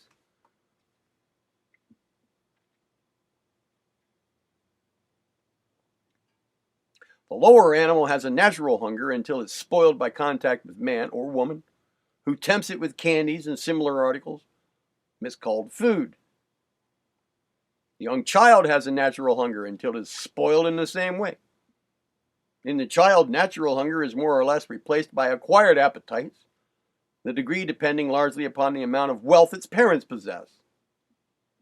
The greater the wealth, the greater the acquirement of false appetite. And as it grows older, it loses all recollection of what real hunger means. In fact, people speak of hunger as a distressing thing rather than as a natural instinct. Sometimes men go out camping, and the open air, exercise, and the natural life gives them again a taste of real hunger. And they eat like schoolboys and with a relish they haven't known for years. They feel hungry in earnest, as they do when they are at home and are overloading. They feel hungry in earnest and eat because they have to, not from mere habit, as they do when they are home and are overloading their stomachs continually. We recently read of a party of wealthy people who were shipwrecked while on a yachting or a pleasure trip. They were compelled to live on the most meager fare for about 10 days. When rescued, they looked a picture of health, rosy, bright-eyed, and possessed of a precious gift of a good natural hunger.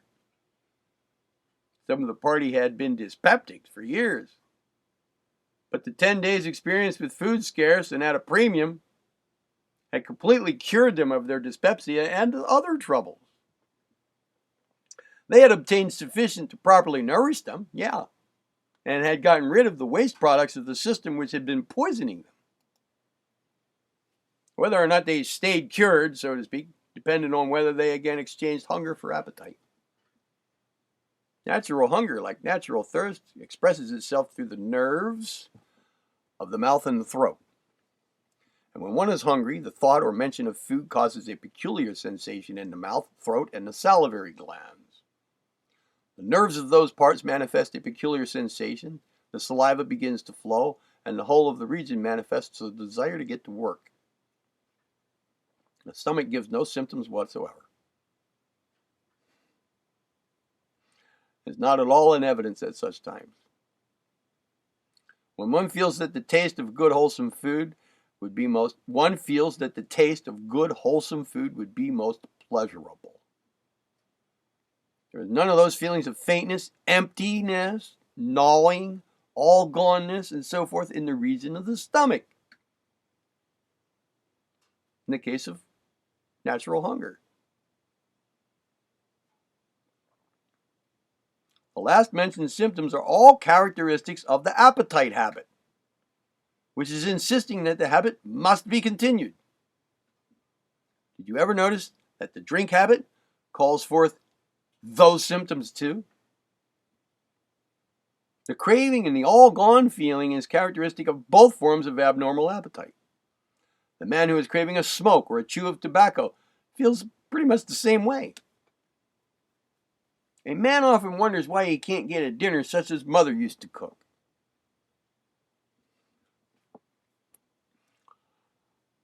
Do you know why he can't get it?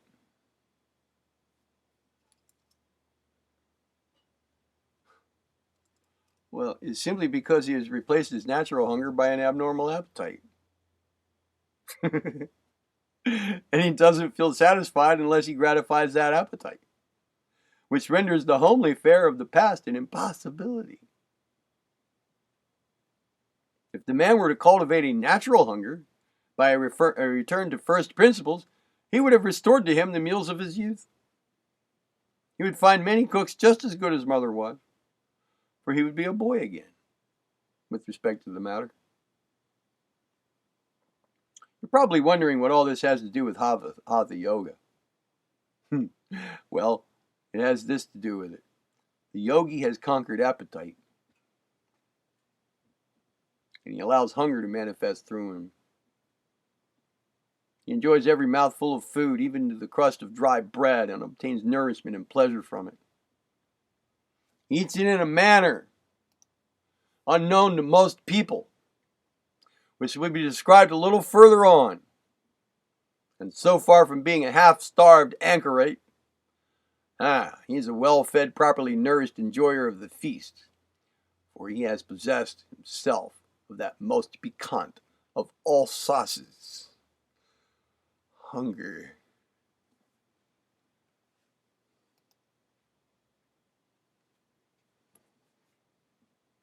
The yogi theory and practice of prana absorption from food. This is that other half of nourishment that I talked about. I told you, I asked you, please wait until we get there because it's laid out very nicely here. If I had tried to explain it, I wouldn't have done as well. Nature's shrewdness in combining several duties into one and also in rendering necessary duties pleasant and thereby likely to be performed is illustrated in numberless ways. One of the most striking examples of this kind will be brought out momentarily. We will see how nature manages to accomplish several things at the same time, and how she also renders pleasant several most necessary offices of the physical system. Let's start with the statement of the yogi theory of the absorption of prana from food. This theory holds that there is contained in the food of man and the lower animals a certain form of prana, which is absolutely necessary for man's maintenance of strength and energy. And that such form of prana is absorbed from the food by the nerves of the tongue and the mouth in general and the teeth. The act of mastication liberates this prana by separating the particles of the food into minute bits, thus exposing as many atoms of prana. Now, atoms is being used in a specific way here. Atoms of prana to the tongue, mouth, and teeth as possible. We might call them pranatoms. Each atom of food contains numerous electrons of food prana or food energy, which electrons are liberated by the breaking up process of mastication and the chemical action of certain subtle chemical constituents of the saliva, the presence of which has not been suspected by modern scientists, and which are not discernible by the tests of modern chemistry, although future investigators will scientifically prove their existence. And once liberated from the food, this food prana flies to the nerves of the tongue. Now you'll know that the nutrient side of nourishment ends up in the blood. Prana ends up in the nerves.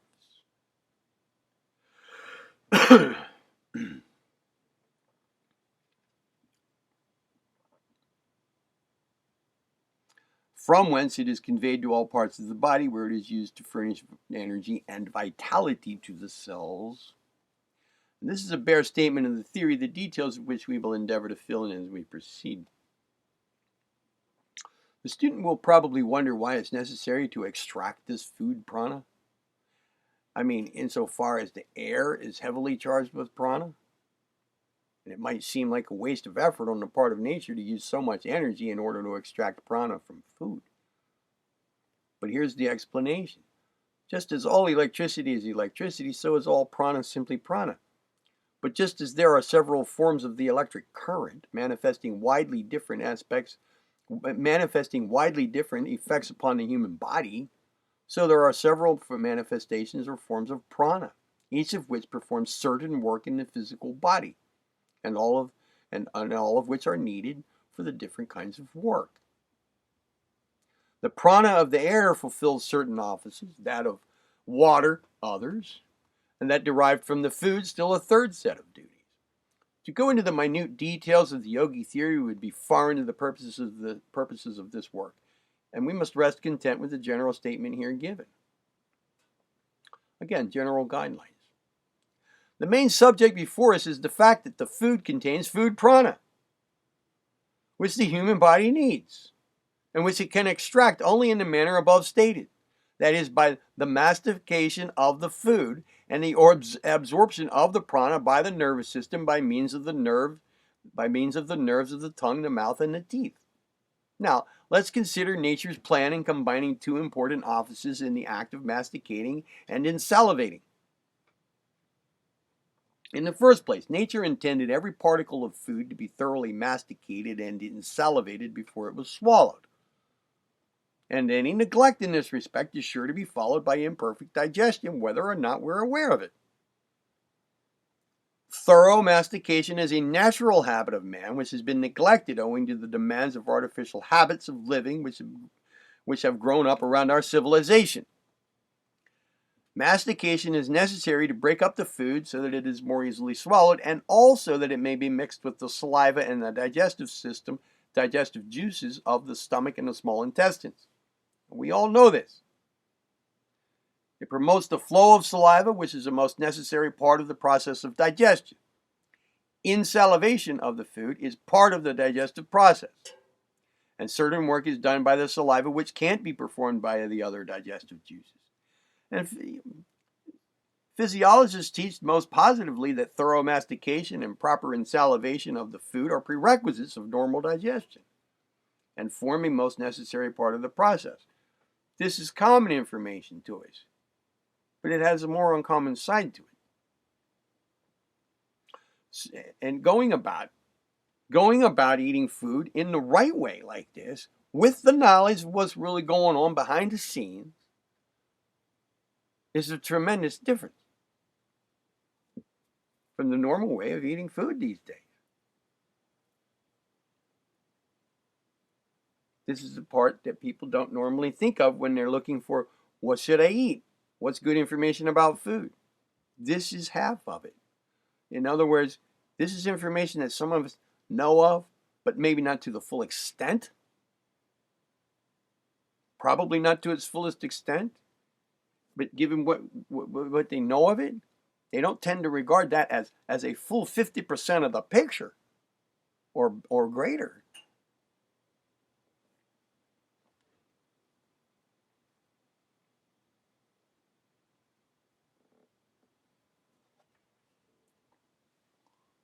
Certain specialists have gone much further and have given to the process of mastication and in salivation much more importance than have the general run of physiologists. Now, one particular authority, a Mr. Horace Fletcher, an American writer, has written forcibly upon this subject and has given startling proofs of the importance of this function and process of the physical body. In fact, he advises a particular form of mastication which corresponds closely to the yogi custom, although he advises it because of its wonderful effect upon digestion, whereas the yogis practice a similar system upon the theory of the absorption of food prana. The truth is that both results are accomplished, it being a part of nature's strategy that the grinding of the food into small bits, the digestive process attending the insalivation, and the absorption of food prana are accomplished at the same time. An economy of force most remarkable. Now let's get more into this. In the natural state of man, mastication was a most pleasant process. And so it is in the case of the lower animals and the children of the human race of today. The animal chews and munches his food with the greatest relish. And the child sucks, chews, and holds in the mouth the food much longer than does the adult. Until it begins to take lessons from his parents, that is, and acquires the custom of bolting down his food. Mr. Fletcher, in his books on the subject, takes the position that it is taste which affords the pleasure of this chewing and the sucking process. The yogi theory is that while taste has a lot to do with it, still there's something else. An indescribable sense of satisfaction obtained from holding the food in the mouth, rolling it around with the tongue, masticating and allowing it to dissolve slowly and to be swallowed almost unconsciously. Fletcher holds that while there remains a particle of taste in the mouth, in the food, nourishment is there to be extracted. And we believe this to be strictly correct, but we hold that there is that other sensation which, when we allow it to manifest itself, gives us a certain satisfaction in the non-swallowing, and which sensation continues until all, or nearly all, the food prana is extracted from the food. You will notice if you follow the yogi plan of eating, even partially, that you will be loath to part with the food. And that instead of bolting it at once, you will allow it to gradually melt away in the mouth until suddenly you realize it's all gone. This sensation is experienced from the plainest kinds of food, which do not appeal particularly to the taste even, in all cases, as well as to those foods which are special favorites of your particular taste. The taste is irrelevant. To describe this sensation is almost impossible, for we don't have English words coined for it, as its existence hasn't been fully recognized by the Western races. The best we can do is to compare it with other sensations at the risk of being accused of presenting a ridiculous comparison. Here's what we mean. You know the sensation which one sometimes feels when in the presence of a highly magnetic person, so to speak? That indescribable feeling of the absorption of strength or vitality. Some people, you see, they have so much prana in their system that they are continually running over with it and giving it out to others. The result being that other people want to be in their company and they like it and they desire to leave it. They dislike to leave the company of that person, being almost unable to tear themselves away.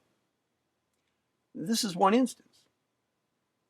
Another is the sensation which one obtains from being close to another whom one loves. In this case, there is an interchange of magnetism, being thought charged with prana, which is quite exhilarating. A kiss from the loved one is so filled with magnetism or thought charged with prana that it thrills one from head to toe. This gives an imperfect illustration of what we're trying to get at now. Not exactly the same thing. It's an imperfect illustration, but it's the kind of thing we're trying to get at in general.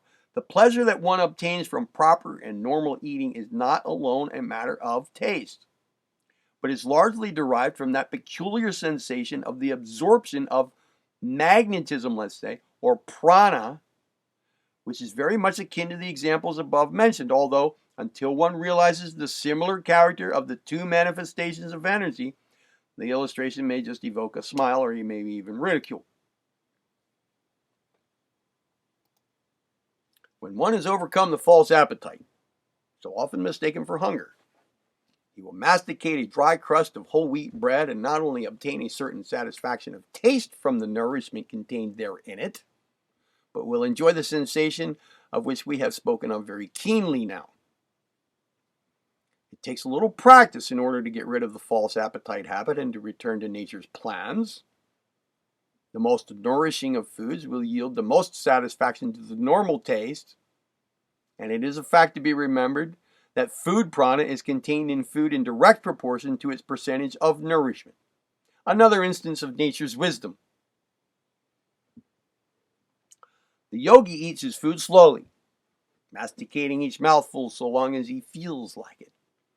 That is, so long as it yields him any satisfaction. In the majority of cases, this sensation lasts so long as there remains any food in the mouth, as nature's involuntary processes gradually causes the food to be slowly dissolved and swallowed. The yogi moves his jaws slowly and allows the tongue to caress the food and the teeth to sink into it lovingly, knowing that he is extracting the food prana from it. Now, I just have to interject here. Allows his teeth to sink into it lovingly. After the material about the meat, like we're making our bodies into a graveyard. If you think like that and try to sink your teeth lovingly into that meat,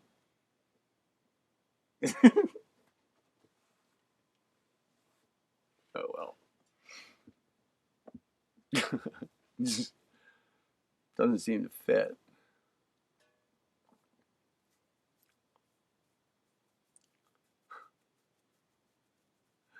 Sink in lovingly, knowing that he is extracting the food prana from it. See, knowing that that's what's happening. I said, like I was saying, knowing what's happening and intending for it to happen as efficiently and thoroughly as possible is part of the game. It's part of the game.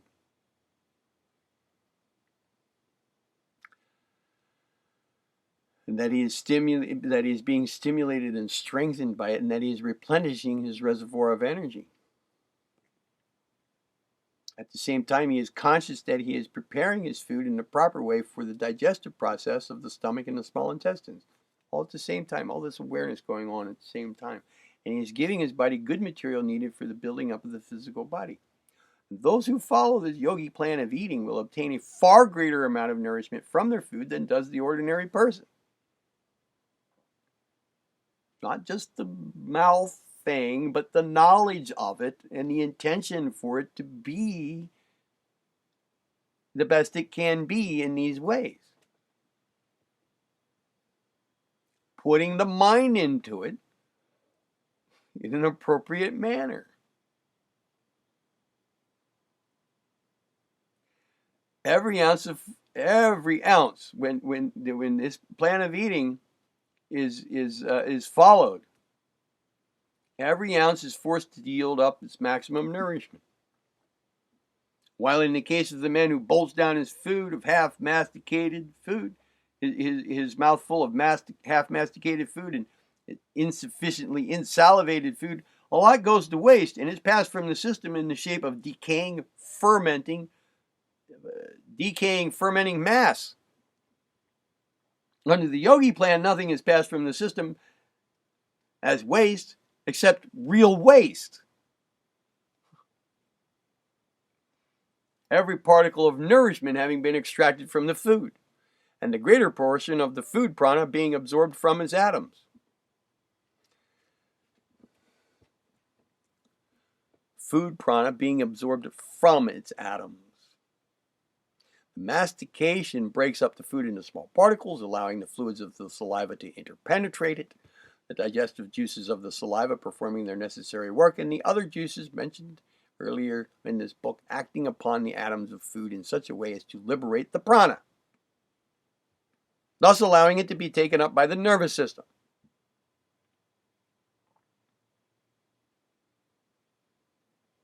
Now, I want to point something out. In his book, in Atkinson's book, now here his name's Yogi Ramacharaka, okay, but it's William Walker Atkinson. In his book that I am posting here, currently, in the process of posting, I have recorded all the chapters, and I am in the middle of posting them. The book is called The Astral World, written by Swami Panchadasi, another of William Walker Atkinson's names. He mentions that in passing in the little journey that he takes us on, from the material plane into the astral plane, we pass through momentarily the plane of forces. And there, in our little guided tour of the astral plane, while we can see the phenomena of just a minute portion of the range of vibrations perceivable in the plane of forces, you can physically or visibly see forces at work, like the atomic forces. That you can see them. You can see magnetism at work. You can see the poles of a magnet glowing. You can see a radiance in the atmosphere, which is gravity, the force of gravity. If a signal is passing through the air, you can see it like a streak going by. Okay? Now, here, this is the plane of forces, and this is where the atomic forces, the weak force, the strong force, and so forth, this is where they are occurring. These are the forces. They are not of the physical plane. It's not the same as like the rays, X-rays and so forth. They're physical plane phenomena. But the forces are plane of forces, belong to a different plane. And what I've been saying here is there's the physical plane side of food and nourishment, and then there's the plane of forces side, which is the prana. And he just said here that the prana is liberated from the atoms by an act of mastication and saliva and the right mindset to do it.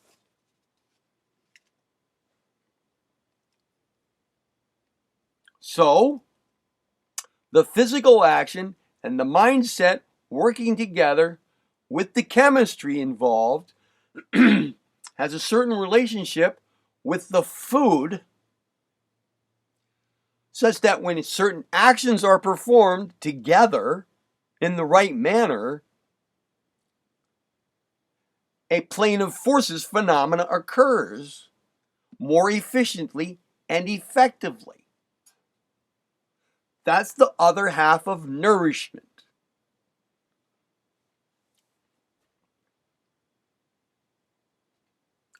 When that half is taken into consideration and brought into, instantiated, fully instantiated, the choice of food becomes less important, with the exception of general principles, like don't go for the fancy dishes.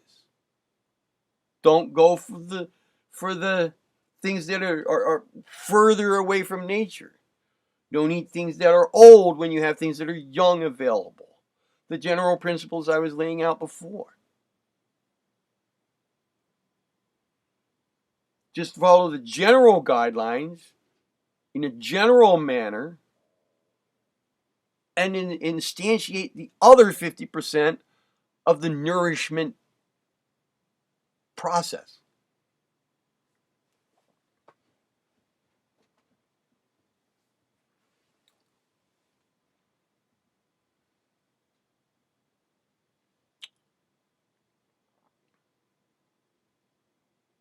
The motion imparted to the food by the action of the jaws, tongue, and cheeks in the act of mastication causes it to present new atoms to the nerves ready to extract the food prana. In fact, the yogis hold the food in the mouth, masticating it slowly and thoroughly and allowing it to be slowly swallowed by the involuntary process above alluded to, and they experience to the full the enjoyment attendant upon the extraction of prana. You get an idea of this by taking into the mouth some particle of food when you have plenty of time for the experiment, and then slowly masticating it, allowing it to gradually melt away in the mouth as you would a lump of sugar. You'll be surprised to find how thoroughly this work of involuntary swallowing is performed.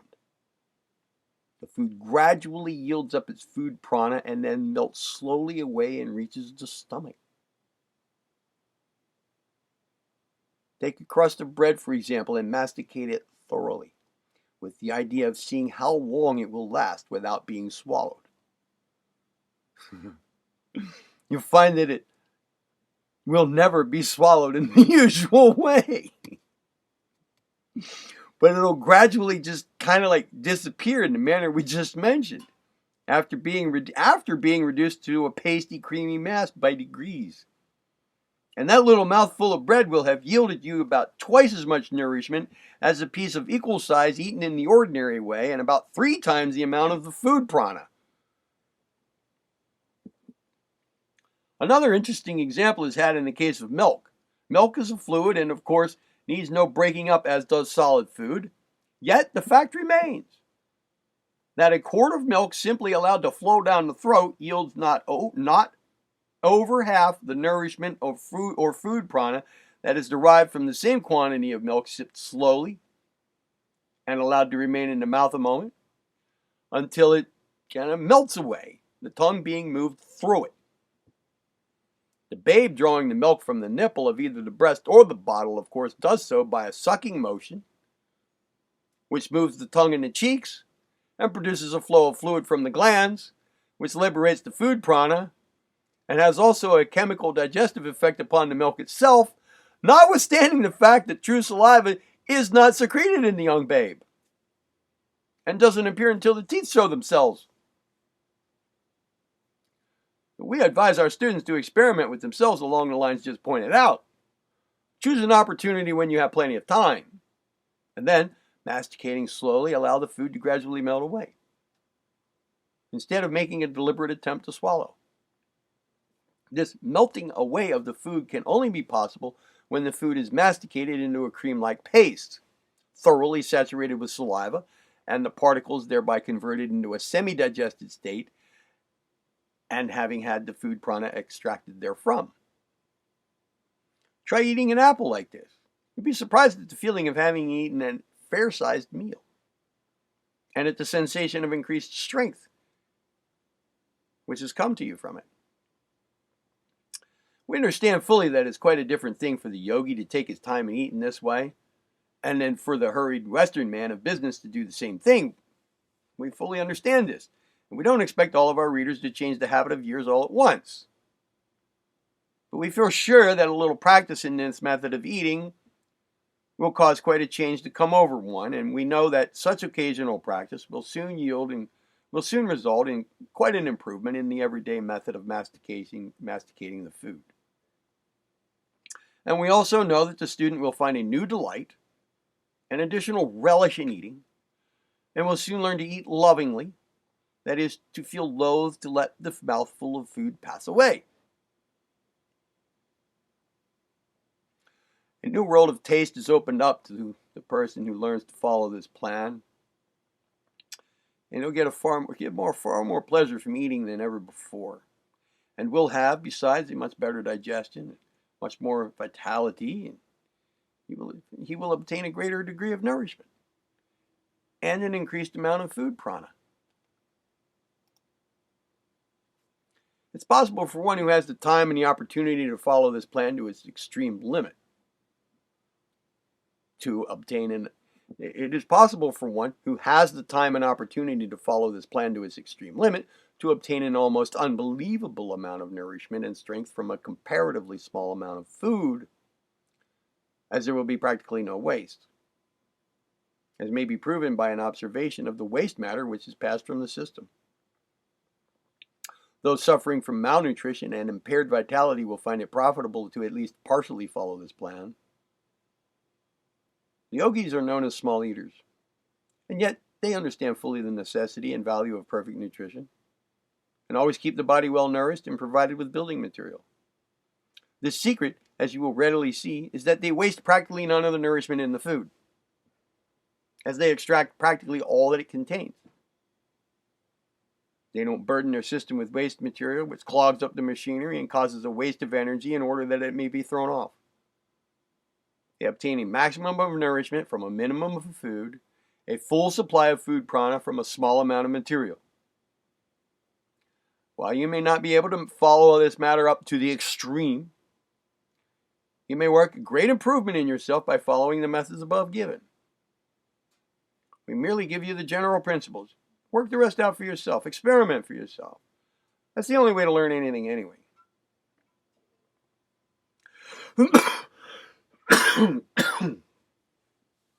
Scratchy throat there. Excuse me. We have stated several times in this book that the mental attitude aids materially in the process of absorbing prana. Well, we didn't read those parts necessarily, but I pointed them out where it seemed like it fit. So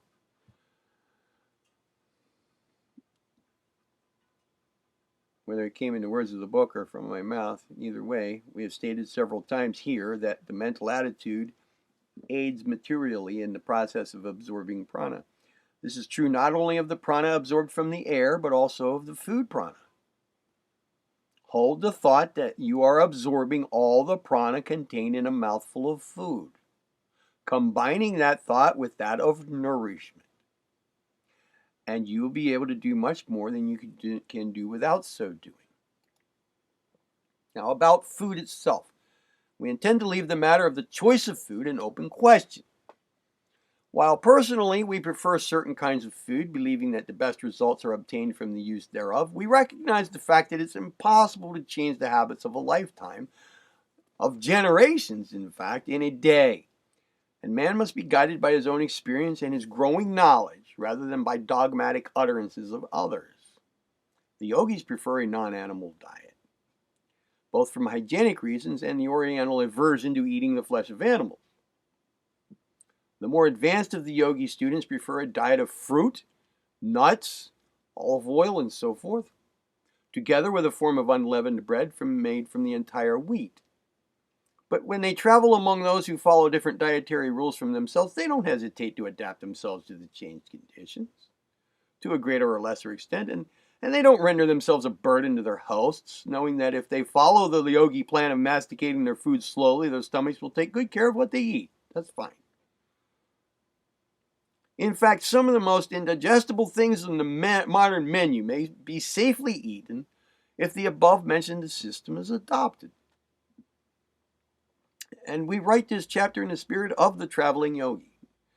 We have no wish to force arbitrary rules upon our students. Man must grow into a more rational method of eating, rather than having it forced upon him suddenly. It's hard for one to adopt a non-meat diet if he has been used to animal flesh all his life, and it's equally difficult for one to take up an uncooked dietary list if he's been eating cooked dishes all his life. Now, all we ask of you is to think a little on the subject and to trust your own instinct regarding the choice of food, giving yourself as great a variety as possible. Now, the instinct, if trusted, will usually cause you to select that which you need for that particular meal.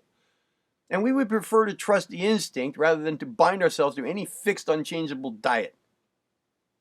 Eat pretty much what you feel like, providing you masticate it thoroughly and slowly in the manner that we have talked about, with all of its dimensions involved, and give yourself a wide range of choice.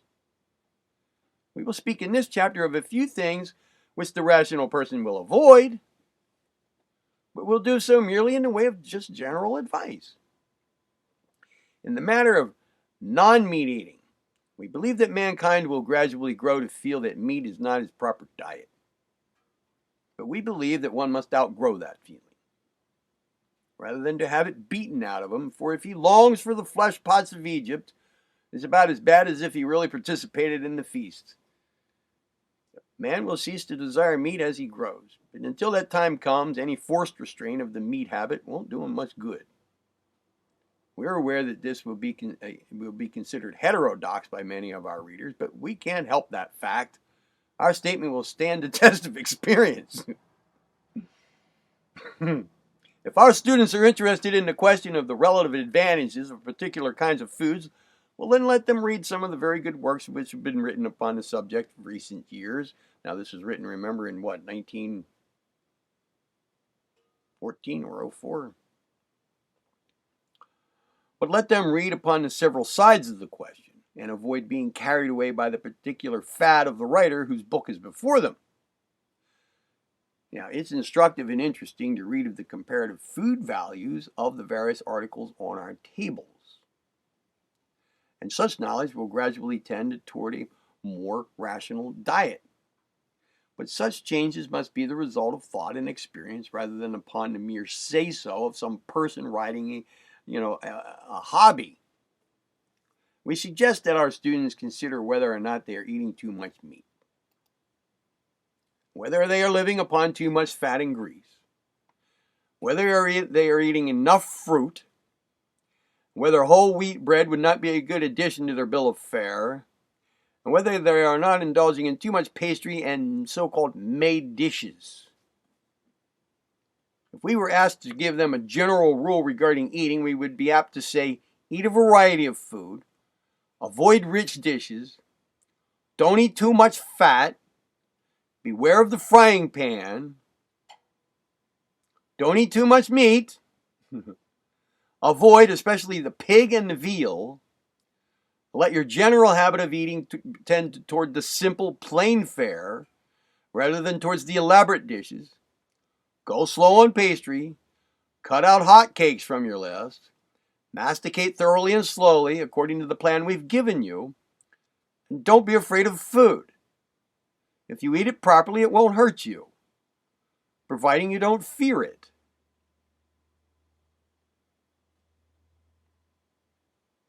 We think it better to make the first meal of the day a light one, as there is very little waste to repair in the morning, as the body has been at rest all night. If possible, have a little exercise before breakfast. If you once return to the natural habit of proper mastication and experience the sensation that comes from proper eating, the abnormal appetites which have been acquired will fall from you, and the natural hunger will return. When natural hunger is with you, the instinct will be very keen in picking out nutritious food for you, and you will feel inclined toward that which will give you just the nourishment you need at any particular time. So pursue that course of action. Man's instinct is a good guide, providing it hasn't been spoiled by the indulgence in the absurd dishes so common in these days which create false appetite. If you feel out of sorts, don't be afraid to cut out a meal and give the stomach a chance to get rid of what it has on hand. One can go without eating for a number of days without any danger, although we do not advise prolonged fasts. We feel, however, that in sickness it's wise to give the stomach a rest in order that the recuperative energy may be directed toward the casting out of the waste matter which has been causing the trouble. You'll notice that animals stop eating when they're sick and lie around until health is restored, and then they return to their meals.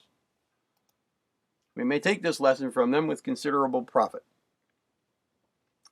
We don't wish our students to become food cranks who weigh, measure, and analyze every mouthful of food. We consider this to be an abnormal method and believe that such a course generates fear thought and fills the instinctive minds with all sorts of erroneous ideas. We think it is a much better plan to use ordinary precautions and judgment in the selection of one's food and then to bother no more about the matter. But eat with thought of nourishment and strengthen your minds, masticating the food as we have stated, knowing that nature will do its work well. Keep as close to nature as possible, and let her plans be your standard of measurement. The strong, healthy man is not afraid of his food, and neither should be the man who wishes to be healthy. Keep cheerful, breathe properly, eat properly, live properly. And you won't have occasion to make a chemical analysis of every mouthful of food. Don't be afraid to trust your instinct. That is the natural man's guide, after all.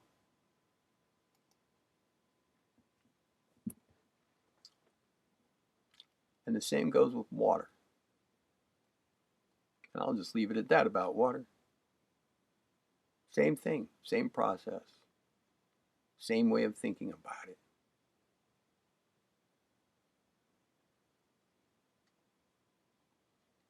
Food and water, nourishment and vital force.